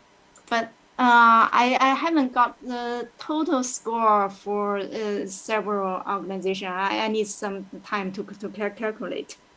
Yeah. Okay, we'll move on then. Sashi, do you have your score? So sorry, Dr. John, I know I don't want to raise the hand and talk, but I thought when we use the spreadsheet, I think maybe Commissioner Yeah. maybe Chair, there is a total comment at the end, which you should see Yep. automatically. Because I just use the spreadsheet sent by Kevin and I just put it in and then I see column X, which says total score. And I don't think that you need to calculate separately, just an FYI.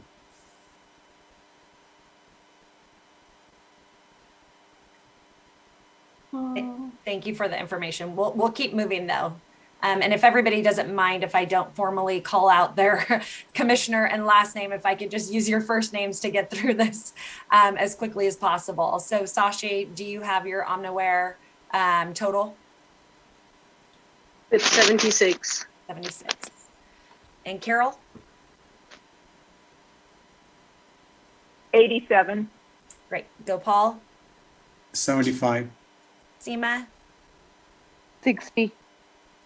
Okay. And then Mina, I don't know if you're ready yet. So the first one, Yeah. 80. 80. Okay. Sorry, Palisados Foundation, Mina? Yeah, this one, 50. Sashi? Sorry, we didn't hear you. 57? We can't hear you, but I can read lips pretty well. 57, give me a thumbs up. All right, Carol. Wow. Oh my God. I won't be 39. I won't be able to read your lips, Gopal. Okay, sorry, Carol. 39. You got it, 39. Okay, Gopal. 50. Seema. 70. Okay, and American Cancer Society, Relay for Life. I have it 77. 77. Sashi. 90. 90. Carol. 73. Gopal. 80. Seema. 80. Okay, and Young Zine. I thought Young Zine was out, right? Because they said the fee can be used to scholarship. Okay, I apologize. So okay, we- I zoned out for a second. Please continue. We use 2 negatives at a time, so they're actually eligible. Okay. So yeah, so Mina. 61. Great. Sashi. Can't hear you. 82. 82. Carol. 66. Gopal. 65. Seema. 77. Okay, great. Cupertino Education Endowment Foundation. Mina. 52. Sashi?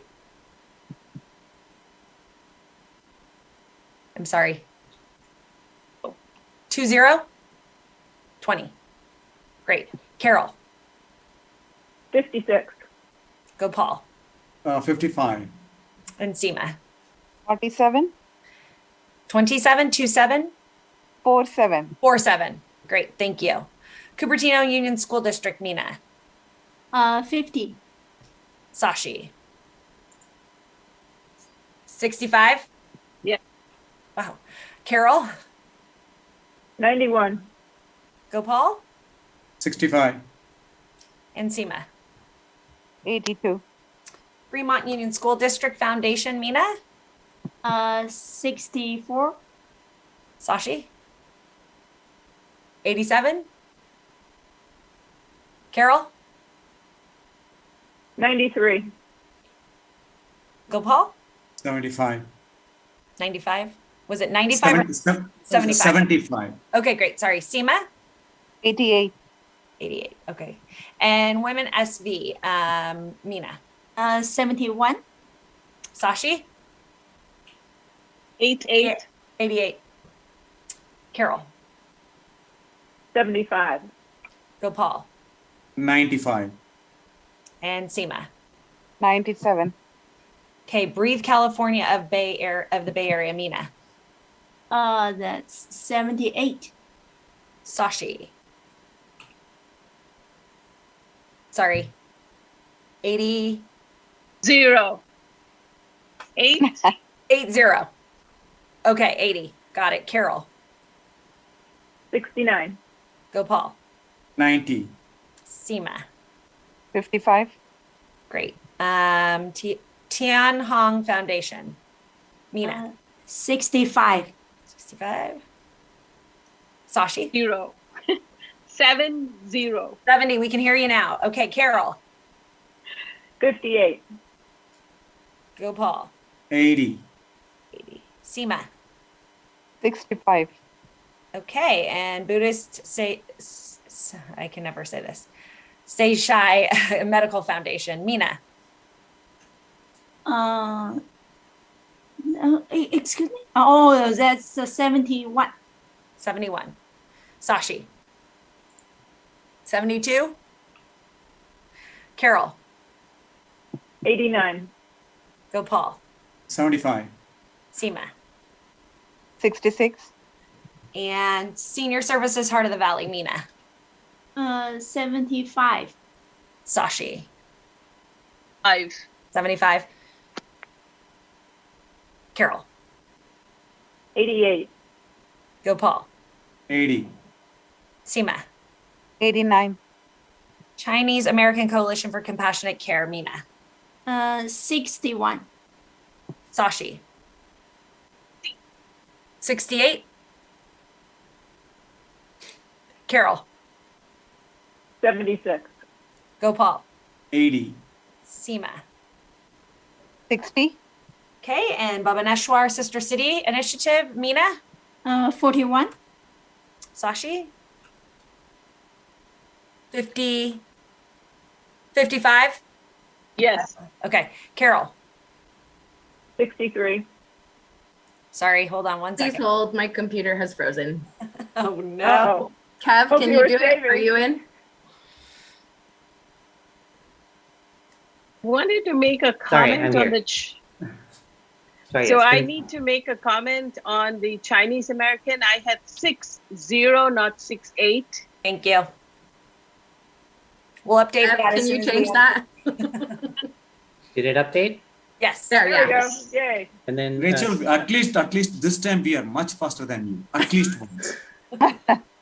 Sashi, what score did you give for the Bhubaneswar Sister City? 55. 5. Okay, and Carol. 63. Gopal. 55. Ooh, it's not populating. Uh-oh, we're not. It's sorry, it'll It takes load. a There you go. second because Yeah. I'm sharing it. Okay, Seema. 62. Okay, and then Euphrat Museum of Art, and that's Mina. 48. Sashi. 35. Carol. 85. Gopal. 65. Seema. 42. 32. And then Rotary Club of Cupertino. Mina. 45. Was that 45 or 35? Sorry. 45. 45. Okay, Sashi. Oh, I can't see you now. You're not on my screen. I have to read. 48. 48. Wow. Carol. 90. I don't know what's happening. Now we can hear you. Gopal. 70. Okay, and Seema. 58. Okay, and then West Valley Community Services. Mina. 74. 74. Sashi. 75. 95. Yeah. Okay, Carol. 92. Go back. It's Sashi's 95. It's Kevin. it's Oh, loading. okay. Sorry, It's sorry. loading. Gopal. Sorry. Sorry, 90. 90 and Seema. 85. Okay. Perfect. Oh my God. And just like that. Okay, we will prepare for our discussion now.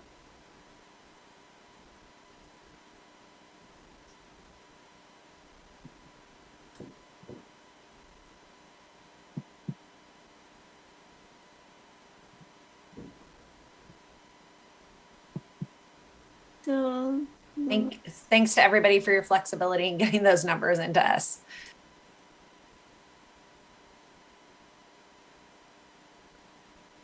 it looks like there's no. Oh, there are two organizations have same score. Director Chuan, while Rachel is doing our chair, I just raised a hand for a question. Will I be allowed? Yeah. Please Okay. speak. Yeah, so I'm trying to understand those red bars, the red lines. So those are the Those- groups that are ineligible. Yeah, they're ineligible. Oh, got it. Because it was in the middle, I thought there's a tier. I thought that's what it is. Okay, sorry. Thanks. And I Was it see. Monta Vista speech boosters ineligible as well? Yeah, did I miss them? Oh, I only did them on one page. Sorry. Thank you Yeah. for keeping me honest. Let's see. Here we go. The score is 0, so that means not eligible. All right, there you go.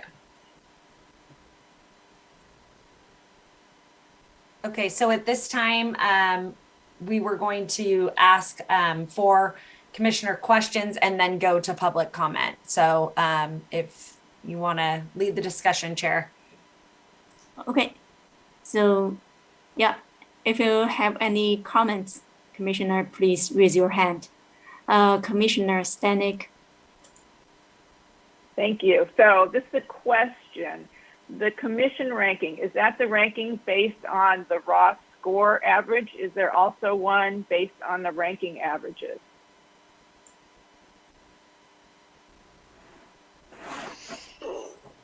So you'd like to put what your guys' ranking in here? Yeah, so each commissioner had their own ranking by organization, and averaging the ranking that normalizes the scores. And I thought that we had agreed that we would be looking at the ranking based on the stack rankings, not on the raw scores. Yes, I remember this discussion because in the past we found some problem is some commissioner, they gave score like the range from 40 to 70 and some other commissioner, they gave score from maybe 10 to 90. So that means the one who the difference is larger, they may override the priority of the commissioner who always gives score close to the average. So we think maybe maybe it's fair to use the rank from each commissioner and to get the average from the ranking only, not the raw score only. Yeah, that's a history story I remember. And I see Vice Chair Begor have something to say. I raised my hand accidentally, sorry. Oh, okay. Commissioner Kumarapet. Sorry, Chair or whoever can help me to clarify. So now there is an overall ranking and now we have individual ranking. So are we going to take an average of our ranking, not the raw? Is it what we plan to do? Yeah, I remember that's our conclusion in previous meeting, but maybe Michelle can clarify that. May I, as a statistician, suggest that the raw scores should be, you should have some combination of raw score and ranking. Otherwise, the whole point of the raw scores has no validity, and you're basically throwing out the differentiations out the door. That's exactly my point. The ranking is not the better metric. The ranking is at best an ordinal score. The raw scores are an interval level score, and that's a better metric. So from what it just depends. I mean, the commissioners are very different in the way they score things, and so that's where Chair Shu was talking about. If commissioners, if someone gives all A's and somebody gives all F's, it really skews it if you're just looking at the raw scores. So a combination is fine, but I think the ranking is very important. The point is, sorry, should I raise my hand first before I speak? The point is well taken, but if there is a lot of variability, but if you really look at the scores on the screen right now, I don't think that there's that kind of wild variability. For example, if somebody gave everybody 20s and 30s and somebody else gave everybody 90s, that would work. That would absolutely be the case, right? Right now, we are pretty well spread out in pretty much the same interval. So I don't think that becomes that much of an issue. At the very least, if you do want to take the ranking into account, I would say find a way of making a combination between the ranking and the raw score, but don't discard the raw scores per se, especially given that that has a lot more information. And the other issue is something that I'm not really seeing on the screen. I think our director wants to clarify something. Sure. So just looking at the rankings, there are not that many that have been duplicated. I think if you look at Gopal's, he has several 8s and several 12s, a few 4s, and then there are a couple others that have been duplicated. So if you want to go through and choose which ranking to update Gopal based on the tie scores that you have, we can certainly do that. And then I'm trying to just look at what other maybe duplications have happened. And I don't know if anybody else sees any. Oh, 2 10s and Mina's. So I don't know, if you want to change the raw score to change the rank, or if you'd just like to change the ranks, or if there's an opinion that nobody wants to change the ranks. It's up to the commission as a whole. We're not trying to navigate the discussion, but we have taken into consideration both the rankings and the average scores. Okay, let me make some adjustment.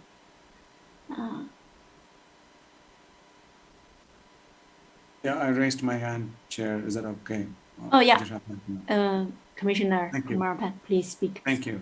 Yeah, so that's what when I meant there, I tried to do that in the face value of them. So yes, I know that when I came into it, I didn't stack rank exactly 1 to whatever it is, because I divided 2 things. One is on an existing one, separate stack ranking, and the returning one, I did a separate stack ranking. I didn't put all together. That's where the mix up. If I need to go and change the score for it, absolutely, I can do that too.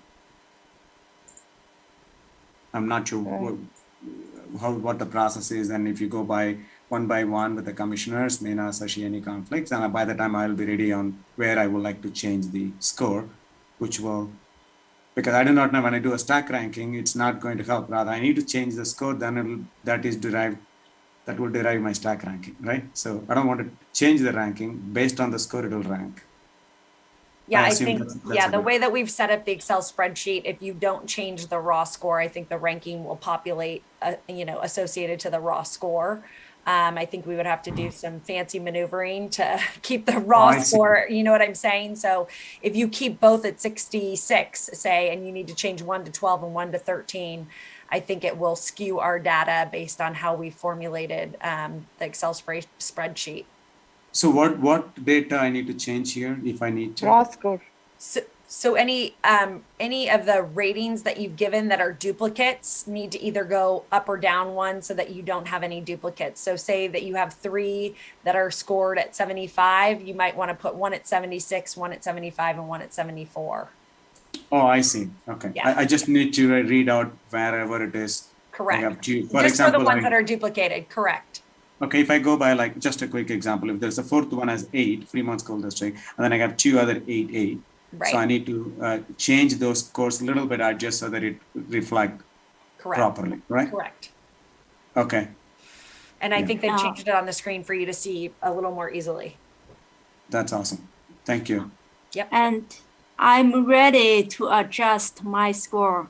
And the first one is the women as we change to 72. The first score. And then that's let me check. the Chinese American Correlation for Compassionate Care, 62. Okay, now looks like. Did anyone else catch any duplications? Seema, I see your hand is up. Oh.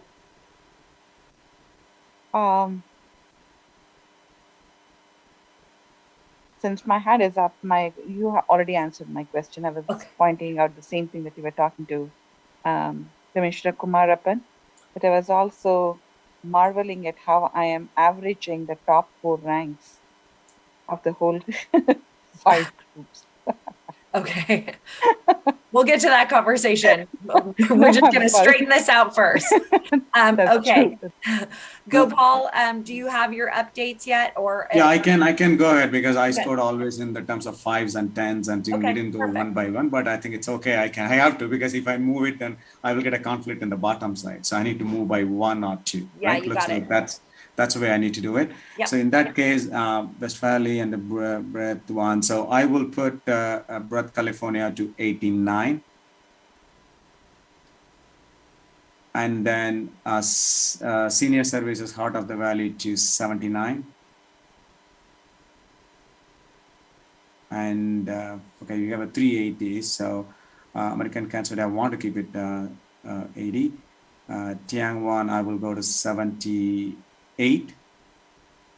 And then other one, I'll go to 77, the next one.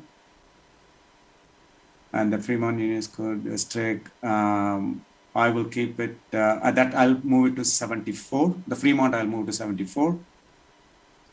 And then Buddhist one, I'll go to 73.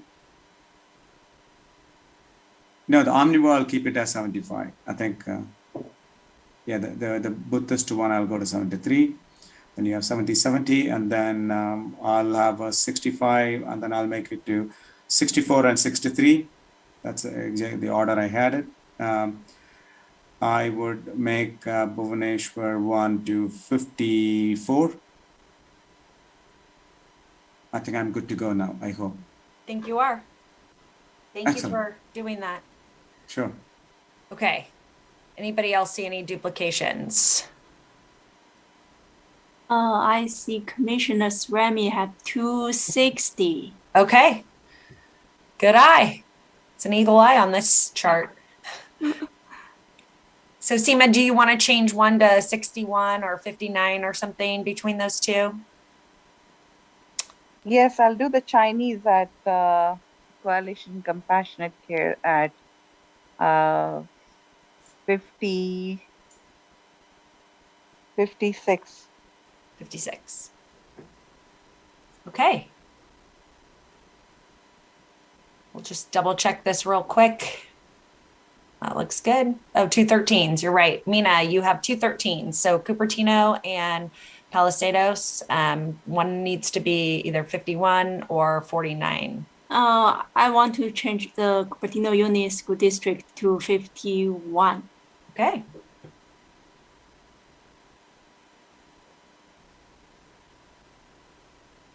Good to go? Good to go. I think we're all set then, huh?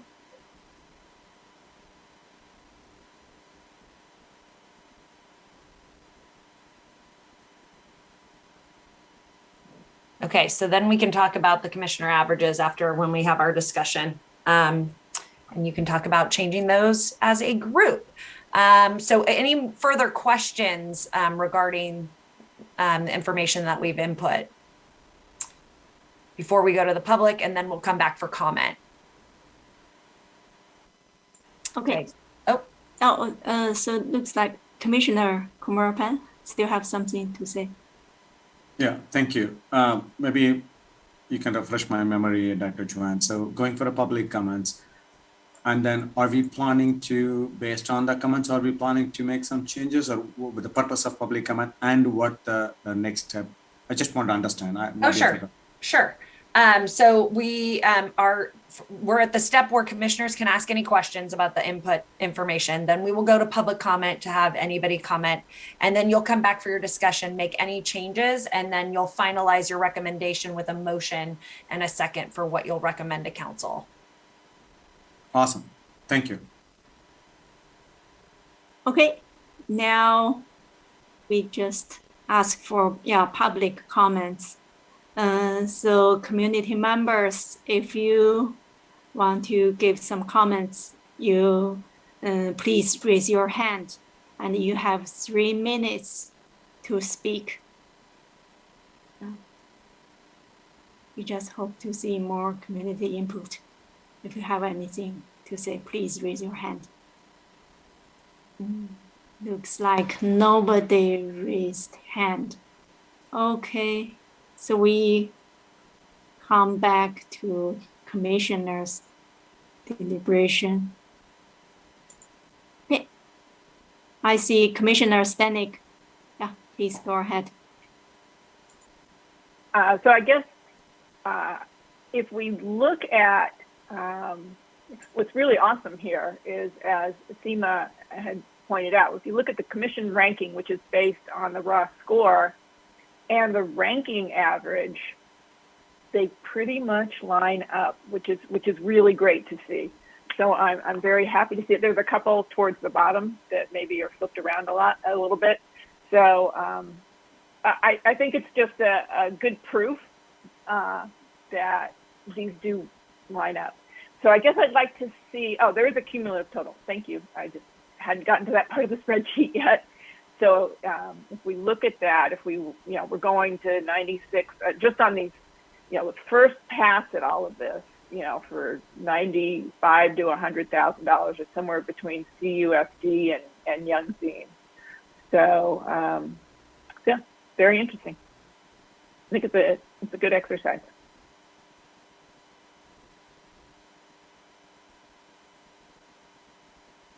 Okay, so any other comments on this ranking? And okay, Commissioner Kumarapan, please speak. Thank you, Chair. So yeah, I agree. Second, what Commissioner Stanek said, it's like sometimes magic happens, and I think each one of our own inputs and still it is coming together nicely. The next steps on that, we said that 90, is that 2 questions. One is to the staff, or Dr. Joanna and Rachel, is it a 90K or what is that allocated budget at this point? Is it 90K or 96K? Or? The funding range is between $70,000 and $90,000.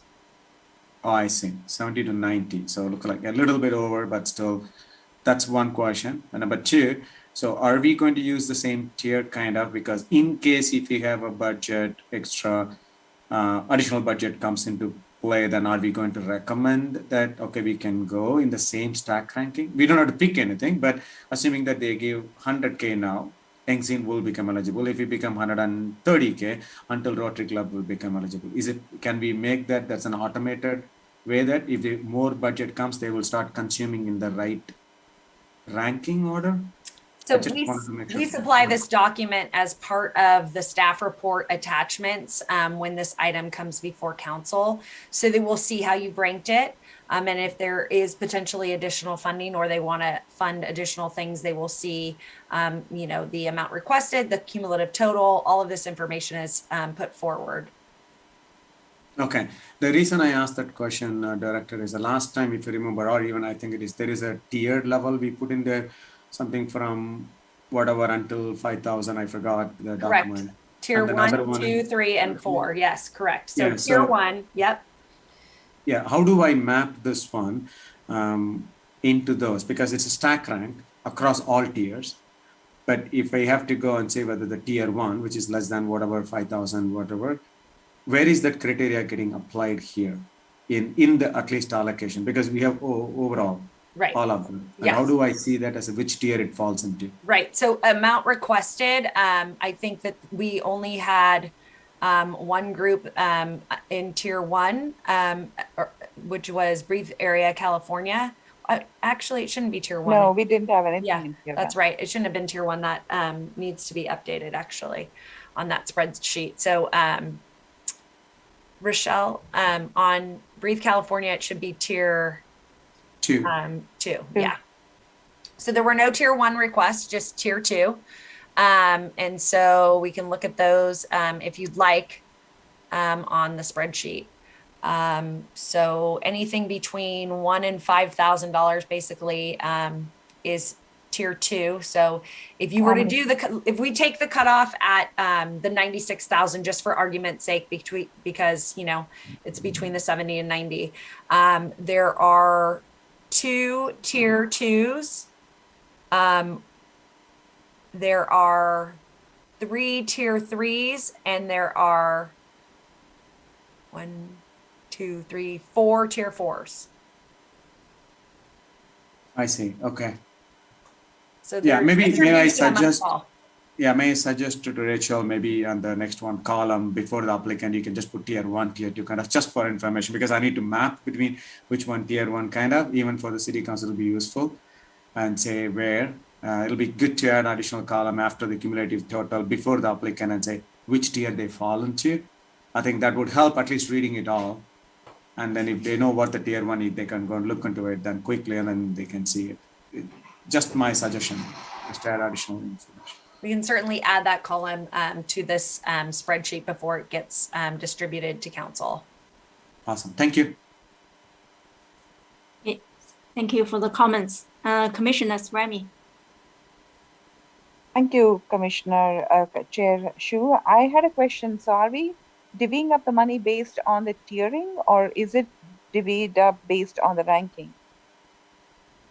So the tier is just an additional thing for your consideration. And it's always helpful for us to look at the big picture about how many different organizations are requesting funding in each of the tiers. But it doesn't preclude you from, awarding anything. Okay. No, I just wanted the clarification. That's all. I certainly understand the importance of having the additional information about the tier ranking. I just want to add some explanation.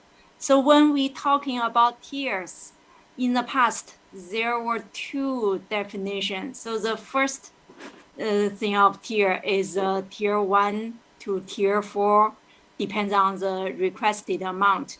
And another tier we used before, I remember last year when we write the recommendation letter to council, we made is a tier 1, or we use the name group 1, group 2, group 3, because before that, when we write the recommendation letter, we didn't give council members a tier. So that means when they have extra funding, they just give partial funding for all the organizations that didn't get funded. But last year, we sent them a recommendation letter and gave them 3 tiers. So that means the tier 1, we hope all of them get the full funding. And if council have extra funding, the tier 2, it's okay for council to make decisions. They may give them partial funding, 60% or 50%, whatever they have. And we recommend council, when they think about partial funding, they should consider tier 2 first, and do not include tier 3, just to be focused. Not like before, they have extra funding, they just spread the funding to all the organization left over. So there's another definition of tier, I remember. I think I'd like to use a different word, but you're correct. You made recommendations based on groupings, just to, to further clarify, just so that we don't confuse ourselves in what we're talking about. But yes, you're correct. And I think that the red groups are definitely ones that you would not recommend for funding. So we can include that in that grouping. But again, that's based on your motion, but happy to update this form and help the conversation in any way. But yes, you did make additional recommendations beyond that of who to fund in case there was extra funding last year. That's correct. Okay, thank you. And Commissioner Stanek. Thank you. Yeah, I think when we send this to council, I think we should be very explicit that for the names of those that we considered ineligible.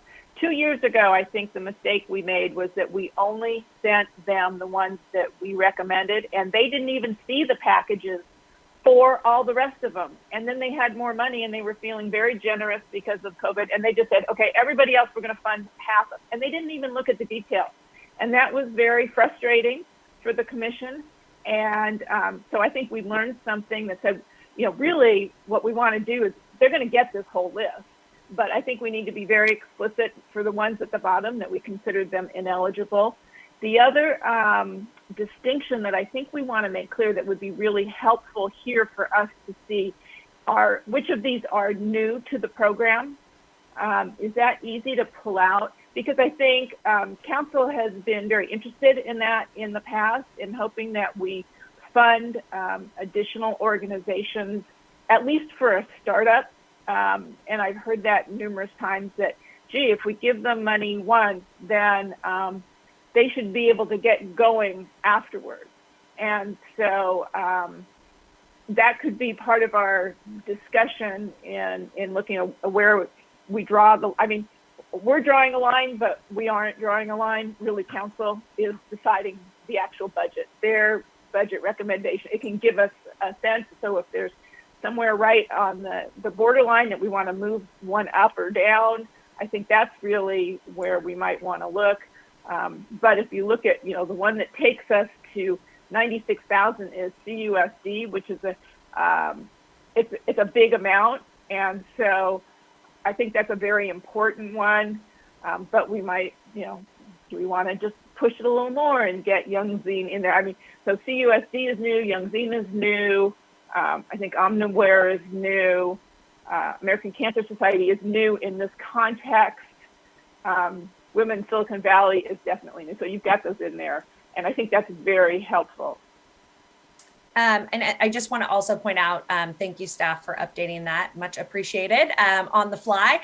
The other item that I just want to highlight was there were, I think, 2 organizations that didn't necessarily say that they needed the full funding. And so I'd like to highlight those in case those were in the groupings, so that if there is, attempt to get to a certain number, that we at least know what those groups are. So it was Cupertino Educational Endowment Foundation, which is at the bottom, and then Able to Shine, which was made not eligible. Perfect. Thank you. Okay. And Commissioner Kumarapan has more comments. Yeah, thank you. I think the director said she can read the lip and correctly said, looks like I'm reading minds of Commissioner Stanek. So I have this similar comments. Number one is definitely when we present this one spreadsheet, I would like to take the bottom one out and put it as a separate, that, hey, by the way, this is a separate applicant. I don't want to mix in this one, because the moment they see it, they don't see the color and central. They just make, okay, let's do a widespread peanut butter approach, which we don't want it. They are not eligible to, that means we are doing disjustice to the other people who have become eligible and put a due diligence. So we'd like to take those 4 out and present separately as a separate slide, not to be part of the spreadsheet at all. So that's one, that they know that this is only the candidates where the money can go. So that would be number one, ask. The second one, exactly on because I think Commissioner Stanek said that we said we have a bootstrap for those new things. First time they're coming, can we bootstrap? And if they ask only 5,000, 2,000, 3,000, in this case, one of them, Palisados, which I know that I read through it, this is for scholarship for Jamaica, and the people do it. So this all seems to be simple, but the first time they're coming to it under bootstrapping, right? So it'll be good to, I know, Rachel, you started updating the applicant one. I would, just to be on the clear, I would like just use the same one as a separate column, return and new, so that you can even sort it and you can do that. Because otherwise, I know returning new data would be embedded in the same organization name. If you just create a column and put that one as a new or returning, that would help, just for ease of sorting it out and identify it. So that would be my request. Yeah, I'll change it all for council. I just wanted to make it so you could still see Sure. whole No, thing on one screen. Yeah, I agree. Only those are the 2 comments I had. Thank you. Thank you for your comments. Commissioner Stanek. So I'm thinking it would be possibly useful for us to maybe draw a line somewhere. And then for those that don't make it, I think I have some comments about those that may not make it, that have that are ranking a little lower than they may have, and there may be different avenues for funding for some of those organizations. So, I'm going to just put this out there. Are you ready for a motion? And then we can discuss the motion. Joanne's smiling. Would you like a motion, Joanne? The chair gets to decide. So let's see if other commissioner has more to say. If not, I see Commissioner Kumarapan. I think after the discussion, we can make a motion and discuss the motion specifically. Yeah, sure, absolutely. I think we need to, since Commissioner Stanek started on it, we need to draw a line, and I want to be very clear on the recommendation. It has to be very clear what that motion is. Once we draw a line, and what does that mean? If the more fund comes, what do we recommend? Last time, even though we said in the groups whatnot, but somehow that got missed in the decision making. So the motion is, assuming the motion is draw a line based on the funding you allocated so far. Again, I'm just trying to paraphrase Commissioner Stanek is about to make a motion. So draw a line somewhere, for example, at the 10, which seems to be like 96, that's all the fund we have. But if you have more funding, we recommend the council to go in the order we stack ranked them. I assuming that's the motion. So I just want to, maybe Commissioner Stanek can clarify it before making a motion, then I have to put it on the discussion. So I want to avoid that. If I might just jump in here, I just would love for us to, out of the gate, make one motion for what the recommended funding is, and then we can always make additional motions about additional things that we want to do. I see. But I think it might be best to be exactly clear so that we can state that motion in our staff report without any confusion. We want these groups funded for this amount. So I think that might be the most helpful way forward, and then we can continue the discussion about the others after that. Okay, I'm fine. Thank you. Okay. So now, if no further discussion on this, we can start with the motion about which organization got the full fund. And Commissioner Stanek. Okay, I will make a motion that we recommend that the Cupertino Parks and Recreation Commission recommend to the City Council for funding of the community grant the items on this list from West Valley Community Services on Road 2 through Cupertino Union School District on Road 10 for a total of $96,460. Okay, anyone second it? I second it. That vote. Okay, we are okay to vote. If there's any further discussion, I'd like to hear what any discussion before a vote. Okay, Commissioner Stanek. You'll indulge me. I actually like where this fell out. That is 9 organizations. It looks like 4 of them are returning and 5 of them are new. Although, as we know, Relay for Life is, they're a partner of the city's for a number of years. So I do like where that line runs, and to the extent that the city has more money from COVID funds or whatever, they can certainly look beyond that. I do have some comments about the ones that are under the line and the reason, and I think that's a decent place to draw the line. The Tien Hung Foundation, which is prize money for art, the reason that I had that lower, and I think that's what it is, if I'm wrong there. The Fine Arts Commission has an emerging artist and another artist. They do their own thing, and I think if there's additional money, that I think that the Fine Arts Commission might be in a better position, and I think they would be in a great position to be doing that. I would like to recommend that the sister city, Bhubaneswar, actually be consistent with the other sister cities in going ahead and asking for the fee waivers, and I think the city will probably look favorably upon that. So if you're not funded here, I wouldn't be too distressed. I mean, it's disappointing. It may be disappointing, but I think that there are other ways for you to be funded for that. So those are the 2 that I wanted to call out specifically.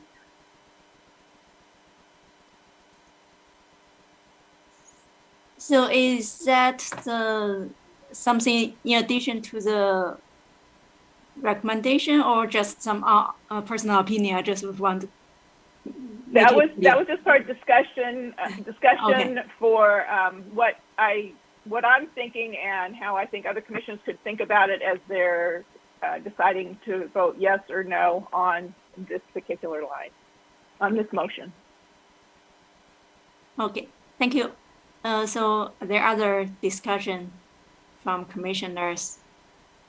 If not, we just ready to vote. Okay, looks like no further discussion. We are okay to vote. Sure thing. All right. Commissioner Kumaravon, Yes. Commissioner Stanek, Yes. Commissioner Swamy, Yes. Vice Chair Begor, Yes. and Chair Shu. Yes. Motion passes unanimously. So if I might, through the chair, if we want to go back and have a further discussion about any other recommendations you'd like to make for council, we can certainly bring that list back up. So if you wouldn't mind resharing your screen, and you don't have to, but I just wanted to give you an opportunity before we move on to the next item.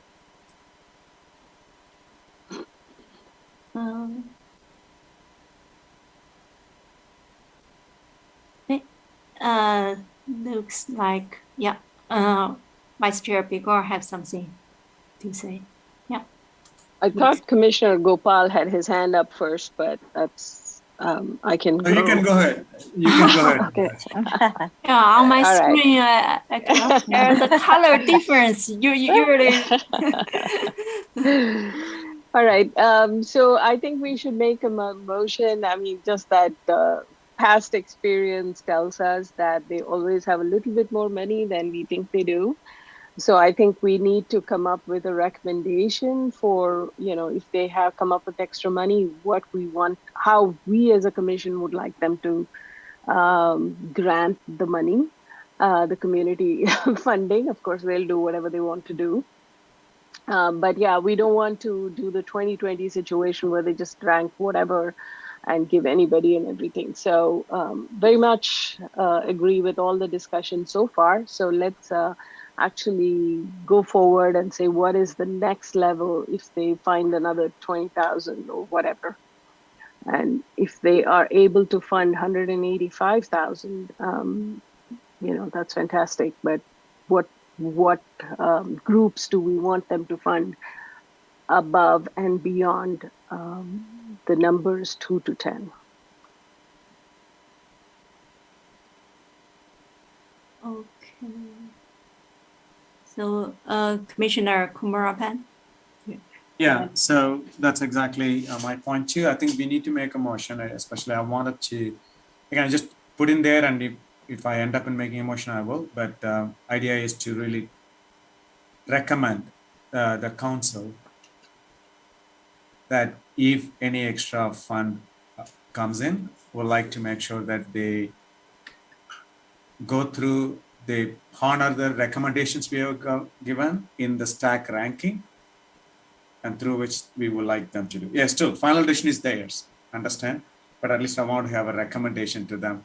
If you have additional funding, please go through the stack ranked way, because all our efforts went in there, do it, due diligence, and there is a weight into it. So that's when I wanted to make a motion. So let me wait for any other discussion from commissioners, and then I can make a motion.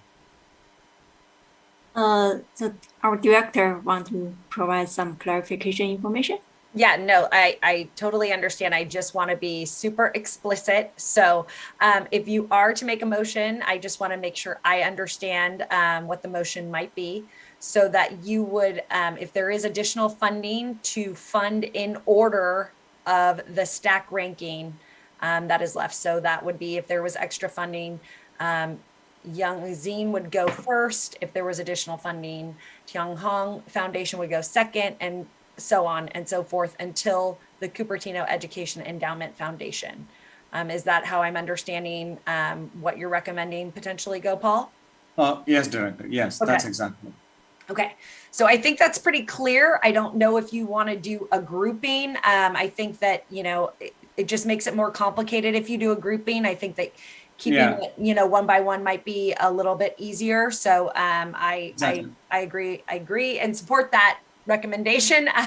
And so if there's any other questions or comments, we can certainly speak to that, but happy to have you make a motion and see if there's a second. Sure. Chair, let me know when you think that I can. I'll wait. Yeah, looks like I think this is already clear. You can make a motion. Yeah. Excellent. Thank you. I make a motion for the recommendation to the City Council that if additional funding is available on this effort, we recommend to honor the organizations which are stack ranked in one by one.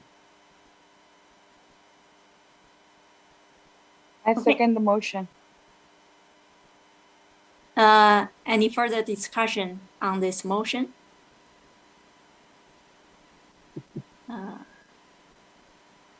Looks like, okay, Commissioner Stanek raised hand first. Yeah, I guess to my previous point, I think there are some of these that have other avenues to pursue, but there's also the interest of simplicity. And so I'm not sure how we could actually communicate, that. I mean, I'd like to see the sister city go through the fee waiver and they may get more money through the fee waiver. Or again, the Tian Hung Foundation for prize money for art, the Fine Arts Commission look at doing something like that. Because I know actually in the work plan, there was a proposal from the Fine Arts Commission to actually do something very similar to that. So, I think there's other ways to do it, but I am torn about trying to make this be simple. That's all. Okay, Commissioner Remy have some comments. No, I just wanted to make sure that I'm reiterating Commissioner Kumarapan's recommendation that we remove 19 through 22. So when we are talking about the additional funding being distributed, that we are talking about from 11 to 18. That is absolutely clear. Thank you. Thanks. Okay, if no further discussion, we are ready to vote.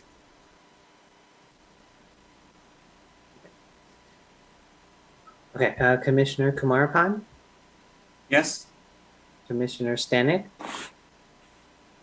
Yes. Commissioner Swamy? Yes. Vice Chair Begor? Yes. And Chair Shu? Yes. Motion passes unanimously.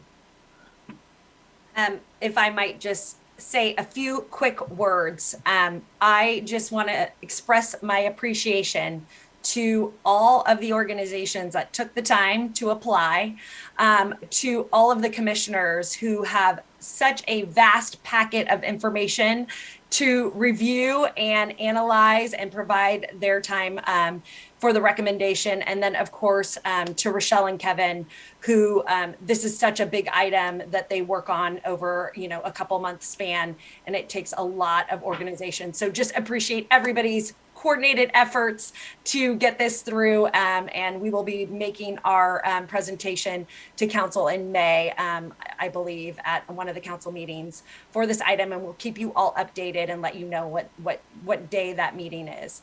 But again, just thank you so much. Appreciate it. And maybe also thank you, Director of Parks and Recreation, Joanne McGreeny. Thank you. Good night, everybody. So don't go anywhere. We still have another yes. item. We went in reverse order. So are there any more discussion or any further further discussion or motion? Just make sure. Looks like, yeah, Commissioner Kumaran have something. Chair and Director Joanne and the staff, so need not be disrespectful. I need to sign off after because I'm here in India. I had to go to work, so I just wanted to make sure I spend time on this key critical item, at least one of them. So maybe I'll be here for another 5 minutes. I'll sign off. I just want to let you and Kevin and others know. Okay, thank you for letting us know. And thank you for all the comments and the suggestions. Yeah. Thank you. And Commissioner Remy. I meant no disrespect, Chair Shu. I had, this is again, please, my second meeting. So if I preempted, my apologies. Oh, it's okay. Yeah. Feel free to ask. Yeah. If I might ask if we could take just a couple minute break and come back at 9:30, that would be fantastic. Okay. Yeah, that sounds like a good suggestion. And so we finished this agenda item of community funding. And thank you for all the community members and organizations applied and come here. And thank you for serve the community. And without Rachel needs to jump in joy and say, "Oh my God, it's done!" Until wait for next year. All the hard work and stuff. So and Kevin, really, yeah. Thank you. And thanks for the staff. Yeah, you made this process more and more smooth. And without your effort, we cannot do it. Yeah. Okay. Now we can have a 5-minute break. Now it's 9:27, and we will come back at 9:32. Okay. Talk to you later.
item.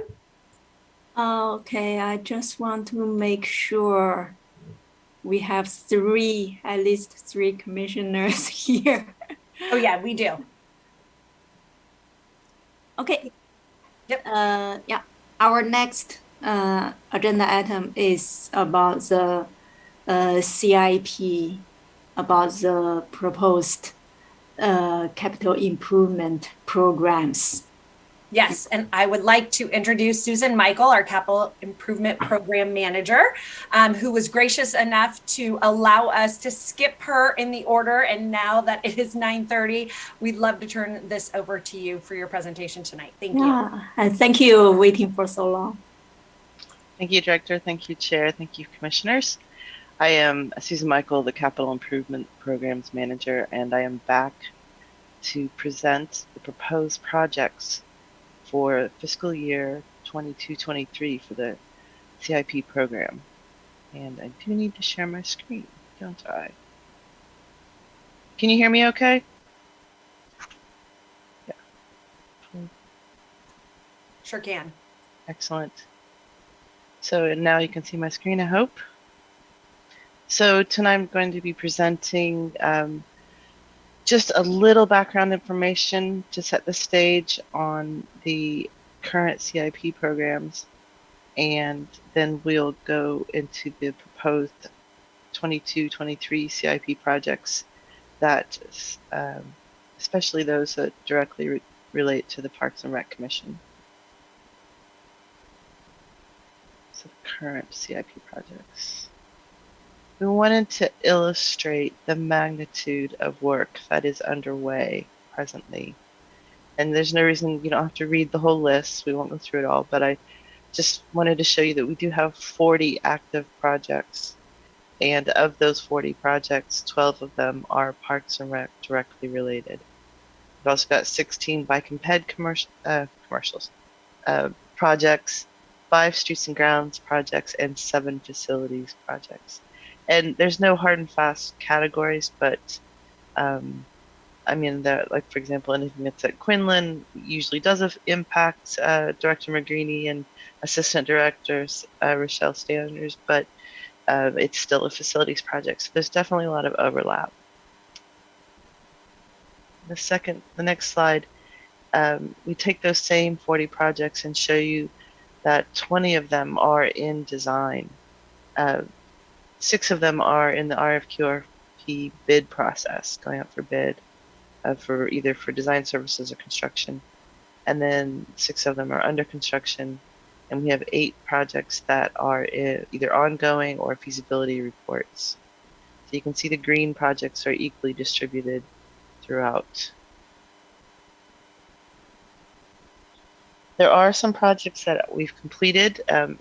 It's 9 completed projects and 6 projects are on hold. I've got Lawrence Mitty Park annexation. It is, we reported it as completed last year, so I didn't want to be confusing, but we reported the acquisition complete. It must be late. The annexation actually completed yesterday. I believe it still needs to be received by City Council, but the county needed to approve it, and that went through yesterday. So that's a big win. But in the meantime, the project, the design of the master plan is underway. But these are the other projects that are completed, and we've got a few projects that are deferred or on hold for whatever reason. There's various reasons that those projects aren't moving forward presently. So if you look at the funding for the projects that are active, we have over $50 million worth of active projects. We have over $5 million that were completed in this fiscal year 21-22, and we have $3.2 million of projects that are on hold for a total funding of $59 million. Of the active projects, the Parks and Rec projects are over, well, almost $16 million. So it is the biggest chunk of the funding. So I wanted to set the stage for the projects that we're proposing. We have 7 projects that we are proposing on. 3 of them are very parks and rec related, and so that they are Blackberry Farms pool splash pad, Jollyman all-inclusive play area. We're proposing to add a bathroom for adults who need assistance. We're hoping to do a study, market analysis of the need for major recreation facilities. On Dianza Boulevard, we are hoping to add the buffered bike lanes.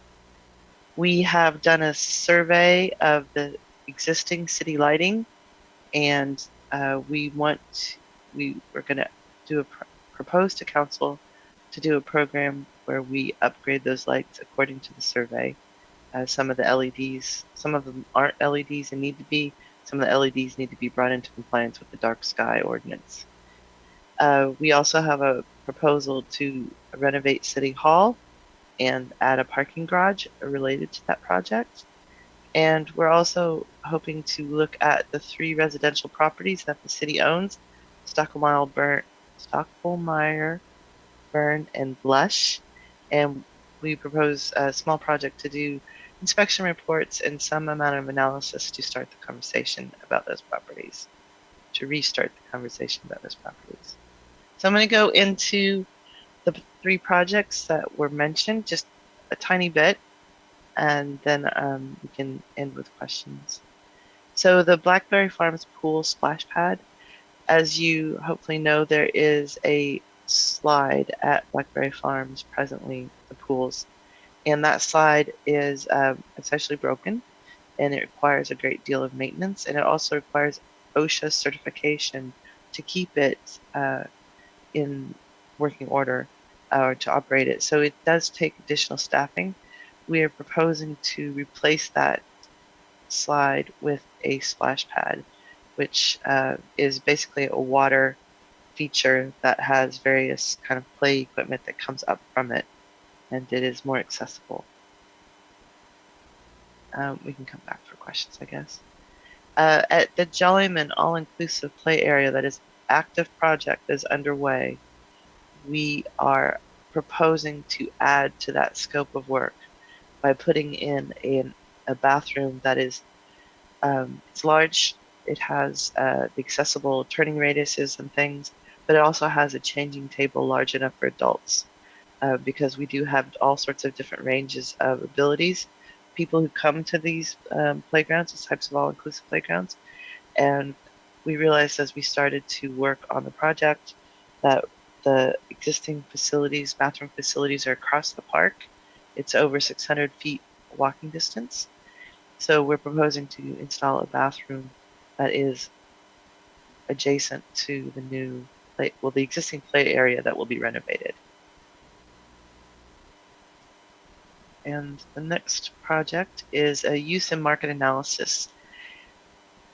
In the Parks and Recreation System Master Plan, there is one of the findings is that the city they're recommending that we look into providing a major recreation facility, whether it be aquatics, fine arts, performance, or other major recreation facilities. There are many questions about what is appropriate, what does the community want to see, what does the community usage support, where can it go, and how would we finance such a major project? So this is the first phase of trying to take that ask to the next level, as you could say, by trying to do an analysis of what the existing conditions are and what's possible. So I wanted to also note that last year we did a 1-year CIP. This year we are proposing to council a 5-year CIP, which basically means that we will have, we'll actually be requesting from council approval for the funding for the first year. And we will be coming back each year for approval of funding and program for the other projects that are listed in the subsequent years after fiscal year 22-23. But we are trying to look ahead and note to council that we have considered these projects So we've tried to put, there's some rhyme and reason here, there's an existing project to add to the park amenities, and we believe that funding will require adjustment and looking at the scope expectations. We aren't prepared to do that this year. There's still, because of COVID, the project has been slow to implement. It is definitely underway right now, but we believe that next year we'll be coming back with more requests. The Blackberry Farms golf course study right now is underway to determine whether it's best to improve the current golf course, improve the irrigation, or to return the space to natural habitat. We believe that there will be a major project to come out of that, so we're also putting that on everybody's radar once it is determined which direction to proceed with. And the Quinlan skylight does need to be repaired.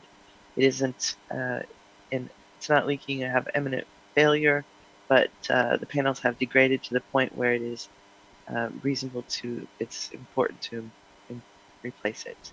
So there's other projects in the years to follow. There's three shade structures proposed at different parks because adding shade is an important part of the Parks and Rec System Master Plan.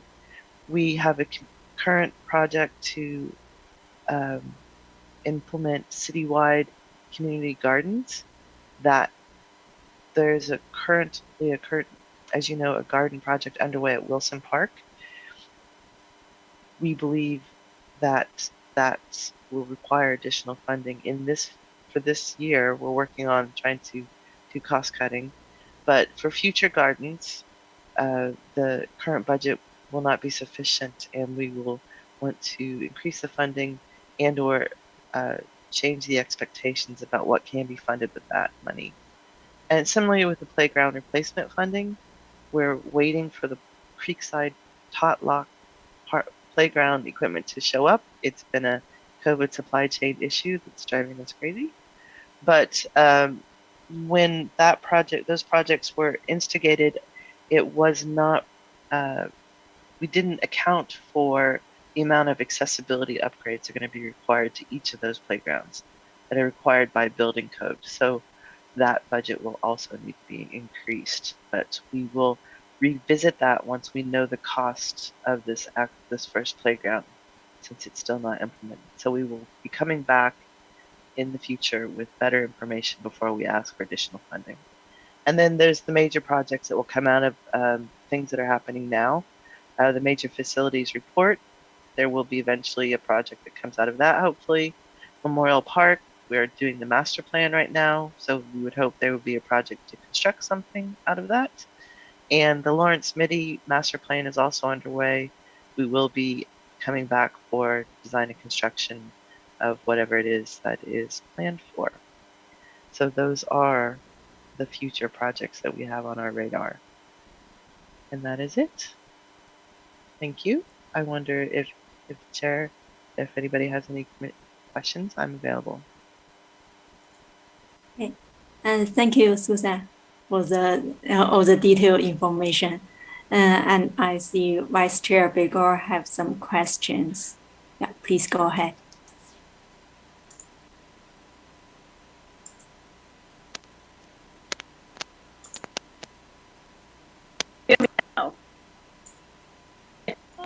Oh, my AirPods. Looks like the audio connection has some problem. We cannot hear you clearly. No, cannot. Okay, go ahead. I'll come. Oh, okay. Okay. So Commissioner Stanek, yeah, you can go first. Thank you. Thank you for that presentation. Clearly a lot going on for Parks and Rec and Public Works. One question I had, I don't know if you're at the stage that you would know yet, but specific to the Blackberry Farm splash pads, would those be enclosed inside the pool area or would they be out external to it? The splash pad would be replacing the slide in the location that the slide is. Dr. Magrini, am I correct? So my understanding is from the previous design that was done in like 2012 that there was the ability to either put it inside or outside the pool area. What we would hope for is designing it inside the pool area. And again, we don't know because we haven't vetted the possibilities, but the idea would be to have it similarly located to where the pool slide is currently. Okay, yeah, I guess that I would have some thoughts about that, but it's down the road a bit. Thanks. Okay. Yeah, Vice Chair Bigor. Yeah, now you can talk. You can hear me, I'm assuming. Yes. Okay, excellent. So thank you, Susan, for the update. I do have a question with regard to the use and market analysis that you are planning to do. So clearly we're going to get somebody to do this business plan. So what are the deliverables that we're expecting from that person? Are they going to be doing surveys or how are they going to get this information to say we need an performance arts center, or we need a pool, or whatever that they come up with?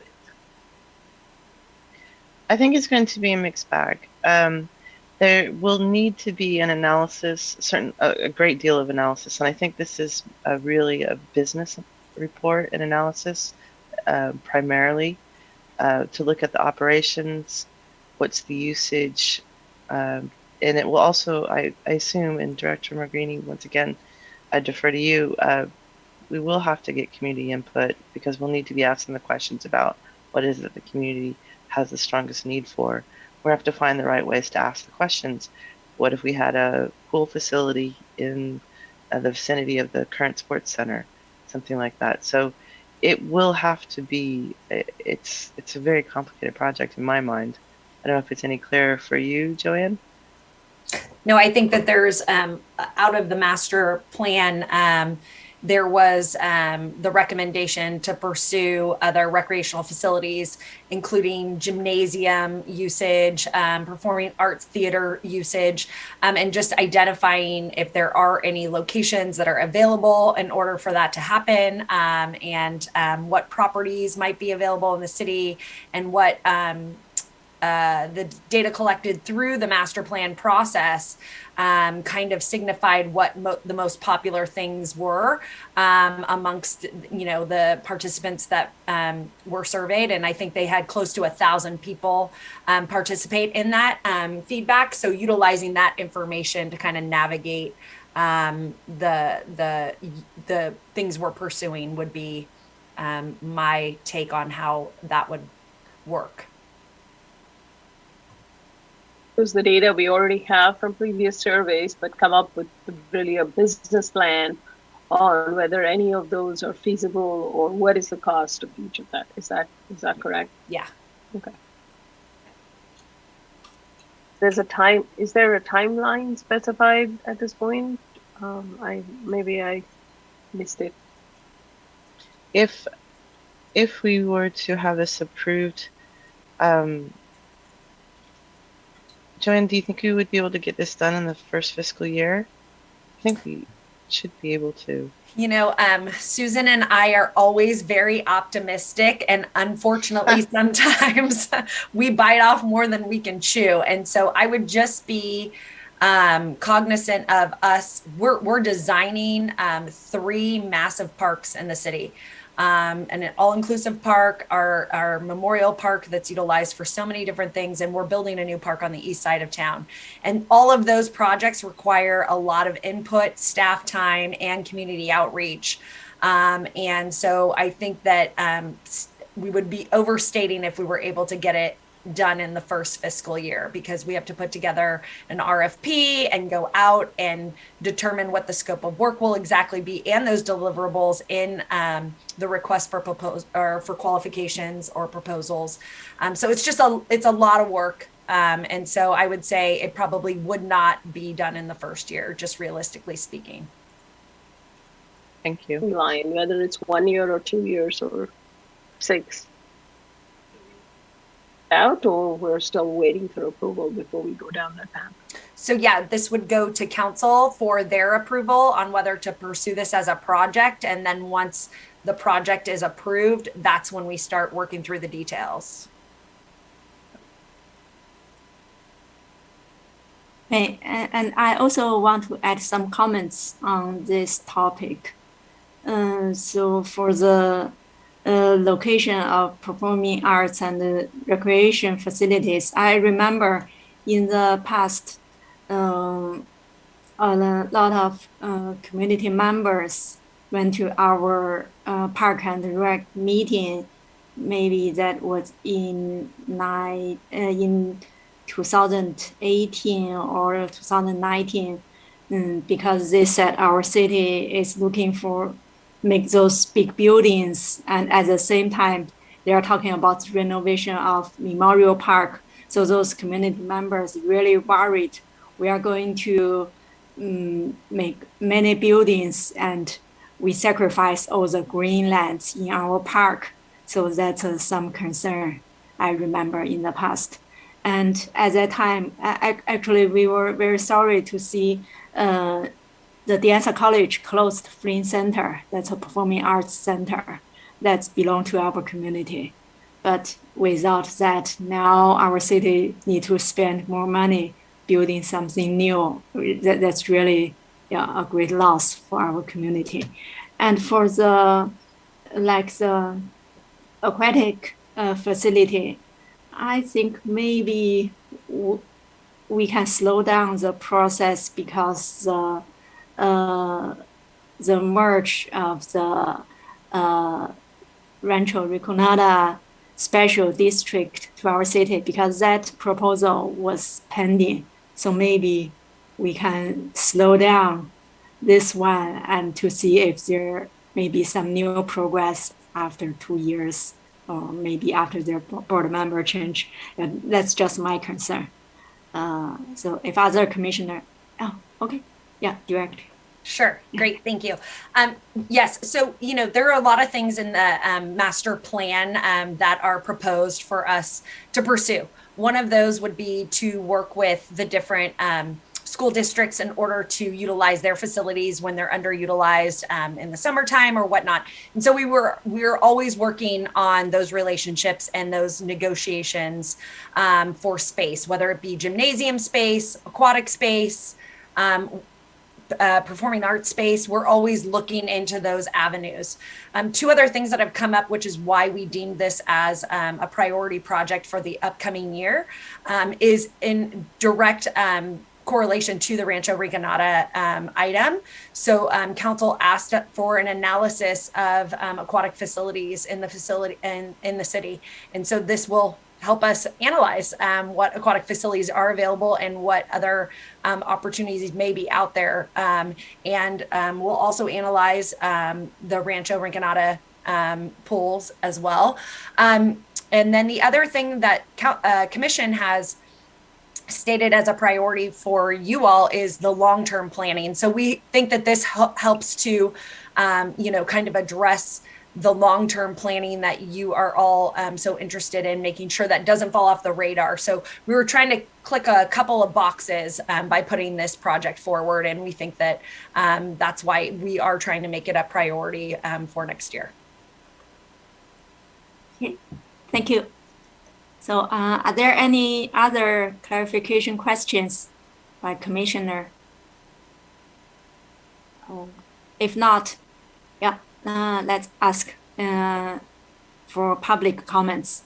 So community members, if you have anything you want to comment for this agenda item, please raise your hand. If nobody wants to speak, let's go back to discussion.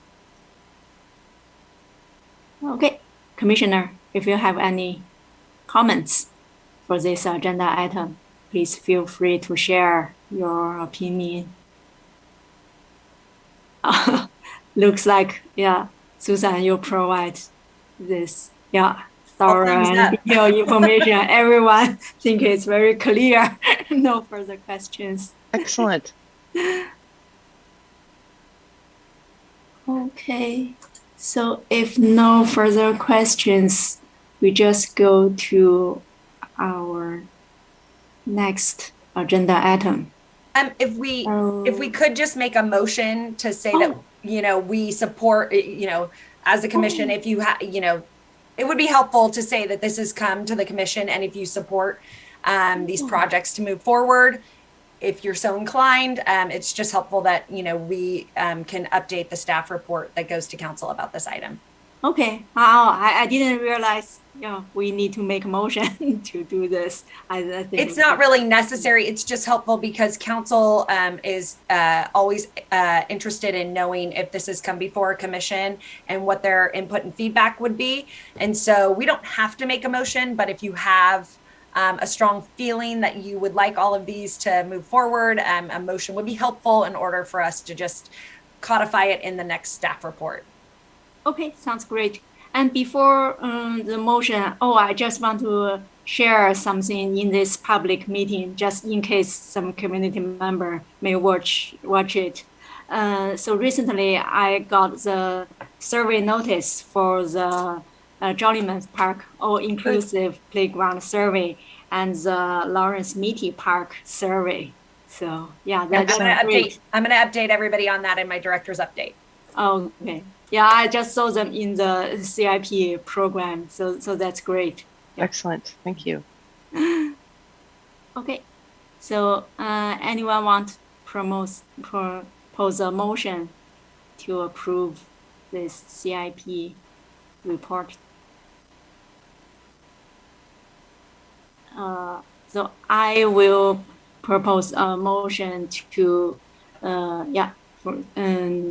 so Park and Recreation Commission approves the capital improvement program for fiscal year 2022 to 2023. Anyone second it? If I might just make a clarification, just to instead of approve, support the project. Support. Okay. Okay. So Cupertino Park and Recreation Commission, we support the fiscal year 2022 to 23 capital improvement program. Anyone want to second it? Huh? I see. Vice Chair Beggar said she want to second it, but the audio has problem. Does that count? Or... Well, I can say second it if that helps. Okay. Thank you. Okay, we can go for any discussion on this. If no discussion, let's go for vote. Commissioner Stanek? Yes. Commissioner Swamy? Yes. Vice Chair Vigor? Yes, hands raised. And then Chair Shu? Yes. Okay. Motion passes with 4 yes and 1 absent. Okay. Thank you, commissioners. It was a pleasure. Yeah. Thanks. And now the next agenda item is consider rescheduling the Park and Rec Commission meeting in May. Yes, thank you. I have a couple of items to report on this. So our May meeting, we were hoping to bring forward our golf course reports and information. However, I don't think it will be ready by the time our May 5th agenda would need to be posted. And so I'm proposing that we do a special meeting in May instead of our regularly scheduled meeting in May. We also already have 2 meetings scheduled for June. We have our regular meeting and our special meeting.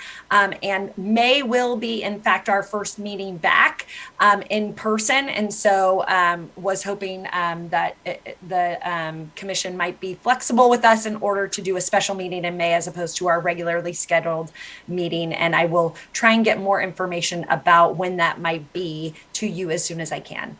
But happy to answer any questions. Are there any questions from commissioners? I have a question, if you can hear me. Yes. The issue is if we don't do it on May 5th, I have some travel plans the following week. And so I was wondering if it can be done as a mixed meeting with, or is it all you have to be in person? So for the hybrid meeting, the commissioners, the liaisons, and the support staff all need to be in person. The only hybrid factor is that the public can call in as opposed to commissioners being able to call in. I think that's my understanding. I could be wrong. There could be updates and changes, as this is always a moving target, but that is my current understanding of what the procedure would be moving forward. And again, we are going to be just like the city council and planning commissions, because we are a televised meeting. So we do need to meet in person for that coordination. There's some other items I will talk about in my director's update that pertain to this. But I'm always trying to be as flexible as I can as far as making sure that we can get as many commissioners present as possible. So I have a question too. So the following Thursday, May the 12th, I don't think I can make it, but the May 19th, the next Thursday is okay. I'm not sure if Vice Chair Begor had the same situation. I have, my schedule is a bit off either as well. I'm not sure. I don't know yet. We may have a team offsite that requires me to travel potentially, but the dates are not firmed up. So it's very hard for me to say if my dates aligned with Commissioner or Vice Chair Begor or Chair Shu. Well, yeah, what I might say is that we'll get a few different options together for you all to consider. I just didn't want to go through that if the commission was against it, but we'll have to coordinate with Community Hall because we'll have to be in person. So it's not just the video team and securing the time frame with them anymore. So we've got to coordinate room reservations as well. So just wanted to kind of get this on the radar, with as much advance notice as possible. Thank you. So that means in this public meeting, we just let community know we are going to reschedule the meeting in May, but we don't necessarily need to give a specific date today. Correct. Yeah, Okay. we basically would be canceling our regularly scheduled meeting May 5th, and we would be scheduling a special meeting to be determined for May. Okay, got it. Sure. So if so, I think, there's no questions. Is that right, commissioners? Or you have any further question? If not, do we need to take a motion to cancel the? Yeah, sorry to be so formal tonight, but yes, if you wouldn't mind making a motion to cancel the regularly scheduled meeting for May, and then I will send out an email to solidify a date. Okay, so I will make a motion to cancel the Parks and the Recreation Commission meeting in May, and so that's just a motion. Okay. I second it. Thank you. Okay, we can vote for it.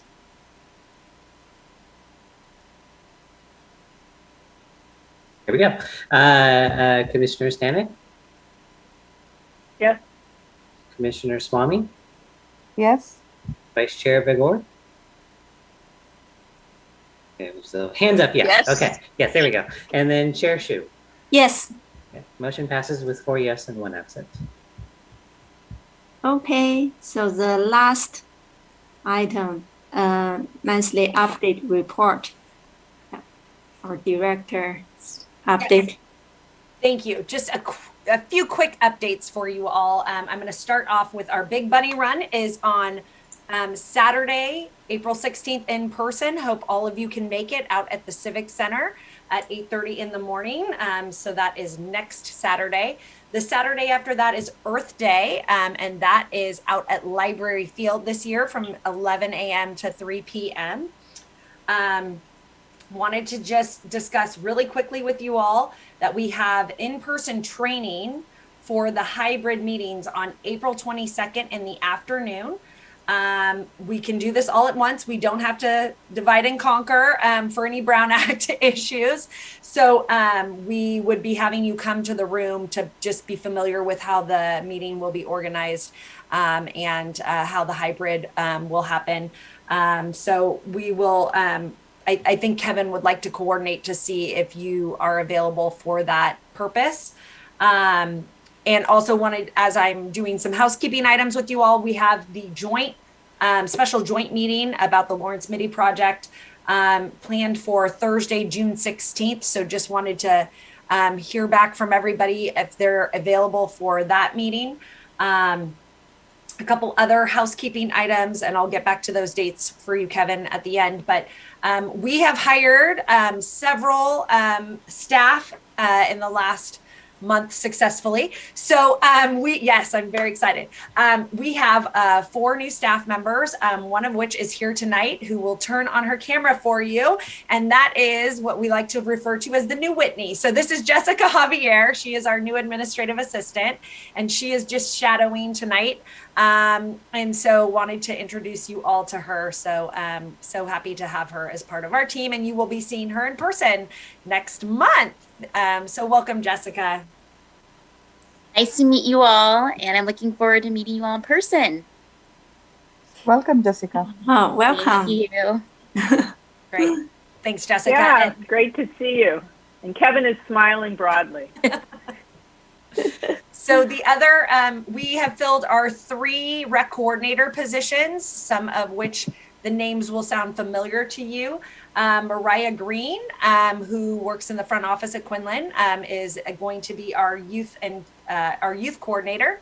And Robert, that goes by Bobby Kaufman, who is our building attendant, will be doing the teen coordination. And Christina Lopez will be doing our events programs. So just wanted to say how excited we are about our 4 new positions being filled. So that's great. Some of them were promotions. So we have a couple of gaps that we need to backfill. So still working on it. The last thing that I want to mention to you all is exactly what the chair brought up. And I would love to share my screen really quickly with you all. There are 2 surveys that are live that pertain to this commission. And if you go to Engage Cupertino website, you can see the all-inclusive playground at Jollyman, as well as the Lawrence Mitty Park and Trail Master Plan. This is actually the location that you can see all of the current projects. But these 2 are the ones I just want to highlight this evening. The Jollyman all-inclusive playground survey is open until April 26th at 5 p.m. And so you can just click on this link here. You can subscribe in this location to get emails about the project. And then it also lists in-person opportunities as well. So there will be an Earth Day, a table at Earth Day for people to give their input and feedback and share about that. So that's for the all-inclusive at Jollyman. And then the Lawrence Mitty survey is also open, and that survey will be live until May 23rd at 5 p.m. And here are all the other opportunities that are available for in-person meetings, community meetings, pop-up events, and then our joint meeting is, tentatively scheduled for June 16th. Barring any disasters of not getting a quorum from all the different groups. So that is really just my update for this evening, and I'm happy to answer any questions. Okay, if no other question, I have some questions regarding the update of our city website. And now the Engage Cupertino page looks really cool. Yeah, I like it. It includes all the important information and teach community member how to get better engaged, how to provide their inputs. And I even noticed there are some comments part, so they can write something freely. But only one question. So in the past, we have a page like called Open City Hall. So on that page, all the city surveys, they put on one page. Then community members can just go to that page and they can see all kinds of different survey. Maybe some belong to the bike commission, some to the park, some related to safety. But now with the Engage Cupertino page, looks like you have to click in every ongoing project and find the survey. So it may be not so convenient for community member. Maybe maybe we can add a link on the page, and if you click in the link, there's a list to all the surveys that may help. And I have another question. So as our director mentioned, on the project page, on the upper right corner, there's a subscription button.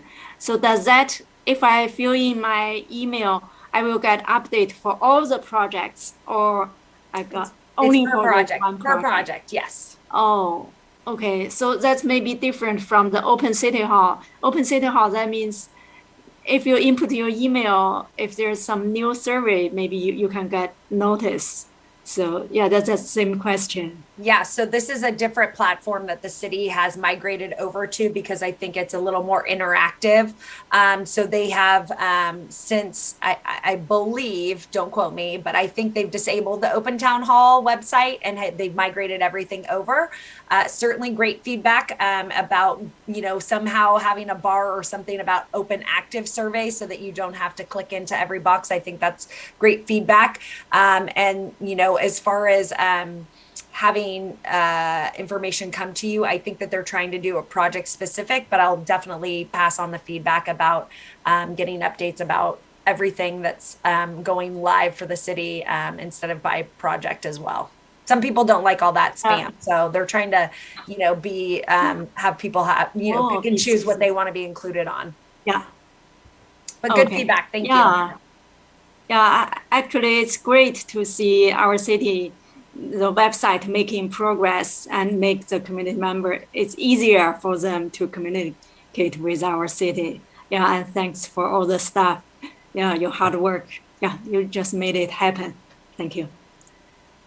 Well, are there any other questions regarding the report? If no, are there any commissioner?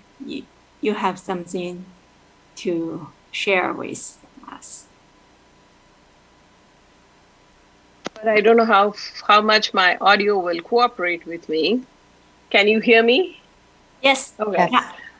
Okay, so I was at the mayor's meeting this past March, and then I found myself meeting with the mayor every week because there was the CREST Awards that we had to kind of decide on 4 of those awards. So that was an interesting, exercise for me, having not done it earlier. Some of those only had one person in the category, so that person got the award, which was a little bit strange, but it is what it is. So that was part of the mayor's meeting, but just in overall, there were so the city has the Biped Commission has a big focus on what is called a Vision Zero subcommittee. They have a subcommittee which is the Vision Zero subcommittee in the hope that there will be 0 fatalities or serious injuries. So that's a very good program. They're hoping to create, to ensure the safety. They want to make sure that they have safe routes to school.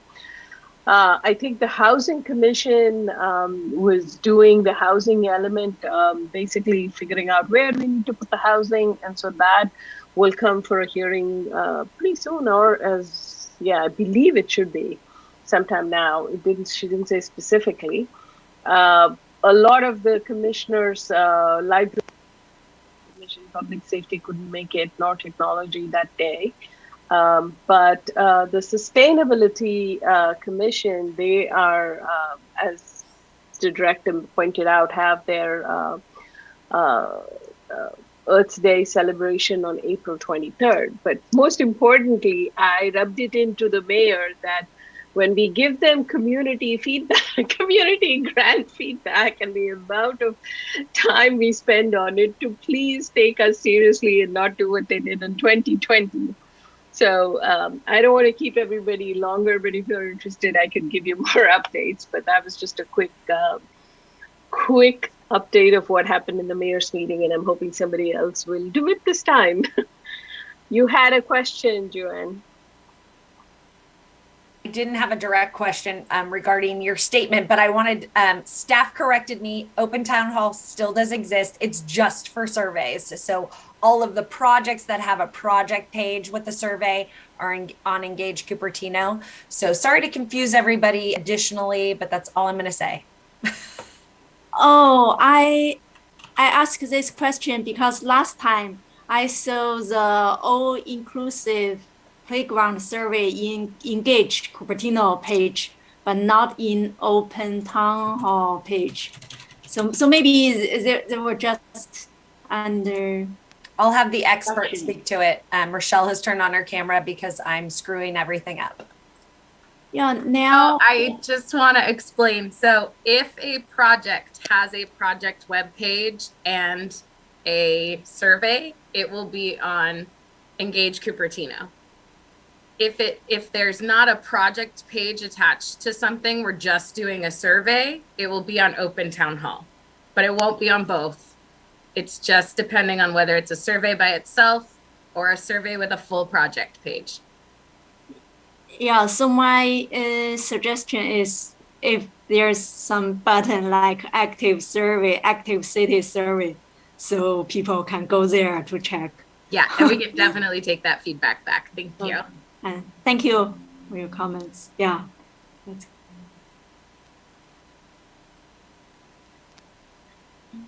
Are there any other questions? Oh, Commissioner Stanek, please. Thank you. I guess I can report that I sat in during the council work plan discussions, which are ongoing, and they continue and continue and continue. I guess I'd like to ask the director what their next step is. What they've gone through so far is at least 4 of the 5 of them rated all the commission proposals and staff proposals for the work plan, and they added their own proposals, which I believe they're going back now to re-rank and get public comment on, but I wasn't sure of the timing of those things. The good news is coming out of the initial ranking, DOLA's was number 3 on their list. Now that doesn't mean it's going to stay there, but it ranked very high before you get all the council pet projects in there. So we'll see how that goes. Staff had recommended with respect to the labyrinth that be not included in the work plan because it could be incorporated into ongoing operations. So hopefully we can make that happen. I think Mayor Darcy has indicated his support for that, and I believe has said something to the city manager about that. So that's really good news. So Director, could you give us an update on the next step if you have a clear idea? Yes. So my understanding is that the discussion will be ongoing and continued at the April 19th meeting. But we won't actually know until the agenda is published next week. But I think that's what they're shooting for if they get all the information that necessary. And if they don't, they may do a special meeting at another time. But I think they're shooting for the April 19th meeting. Were they supposed to submit their revised rankings before that meeting or at the meeting? You know, I know they were supposed to do it at the last meeting, so anything's just conjecture at this point. But you know, they actually say? Okay, wait. They're going to, it says direct staff to create a single page voting sheet for April 19th that will be published with the other materials. So it seems like they'll be doing the ranking on the 19th. But okay. I can't be sure. Well, right. They were supposed to do it the last time. So yeah. Council can do whatever council wants to do. But yeah, I do, recommend for commissioners to watch the council deliberations on these things because it's very informative and you can see their perspective. I would like to give a shout out to the DOLA people showed up this year and, to show their support for their items, and that supports the Parks and Rec Commission recommendation as well. So I think last year it wasn't clear that they needed to do that, but this year they've been very active in that role. And I think, so they've, I'll just leave it at that. Thanks. Thank you for all the information. I just want to make it clear. So you mean in last council meeting, they only do some deliberation, but the final ranking will be determined in next council meeting on April 19. Okay. That's the plan. Got it. Yeah. Very useful information. Yeah. I will try to attend that meeting online because that's spring break of our school district. It will be the first hybrid meeting, I assume, for council as well. So if you want to come in person, I think that's going to be available to you at Community Hall. And then, and just to circle, has anyone not gotten back to us about the June 16th meeting that knows if they can or cannot attend for the special meeting in June? Kevin, I just don't want to move on from this item. So April 22nd and June 16th, mark your calendars. Let us know if those dates don't work for you. One is for the hybrid training in person at Community Hall, and the other one is for the joint meeting for Lawrence Mitty Park in June. So for the training, I'll try to narrow down a more specific time. I can't see it happening or being more than like half an hour to an hour long, but I'll reach out to all the commissioners on that. For the June special meeting, actually, I believe Seema, I believe, or do you know if you're available for that meeting? I don't think I heard from you on that particular meeting. Did you say June? In the it's month of Thursday. June? Yes, it's for Thursday, June 16th. June 16th. Yeah. As of now, I am open. My only problem was me, because we have a few offsites through work, and I would have loved to have signed in, but you required that we come in person, correct? Yeah. Yes. As of right now, that is the direction that we're being given. Correct. Yeah. Okay. As of now, yes. Okay. Perfect. Thank you. Thank you.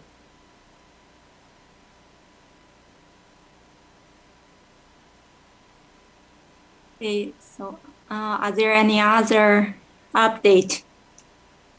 Just the mayor's meeting, I guess. Do we have everyone scheduled for that upcoming? I think I'm going to do the next mayor's meeting, and after that, there will be Gobble do the next one. Okay. Let's see here. Just I will double check with Commissioner Kumarpan. What I have is he was going to attend the April one, and you were attending the May one, Chair Shu? Or did you guys switch? I think he sent an email to staff, and I requested to switch. So anyway, I'm open on. Okay. I will follow with me. Just confirm with him. Yeah, sure. I'm fine. Did anyone want to volunteer for the June one, since we're talking about it? The date is June 8th. Anyone? I've already done 2 this year, so I'll give others an opportunity. If no one else takes it, June. Okay. June. No yes. one else is free. Then. Okay, thank you. Okay. So if there's no other item, yeah. Now it's 10:28. Yeah. I call to end the Parks and Recreation meeting. And thank you, everyone. Good night. Looking forward to Good seeing night. your faces in person instead of on these squares. Oh, yeah. Guys, hope you feel better, Carol. Yeah. Thank you. Have a good night.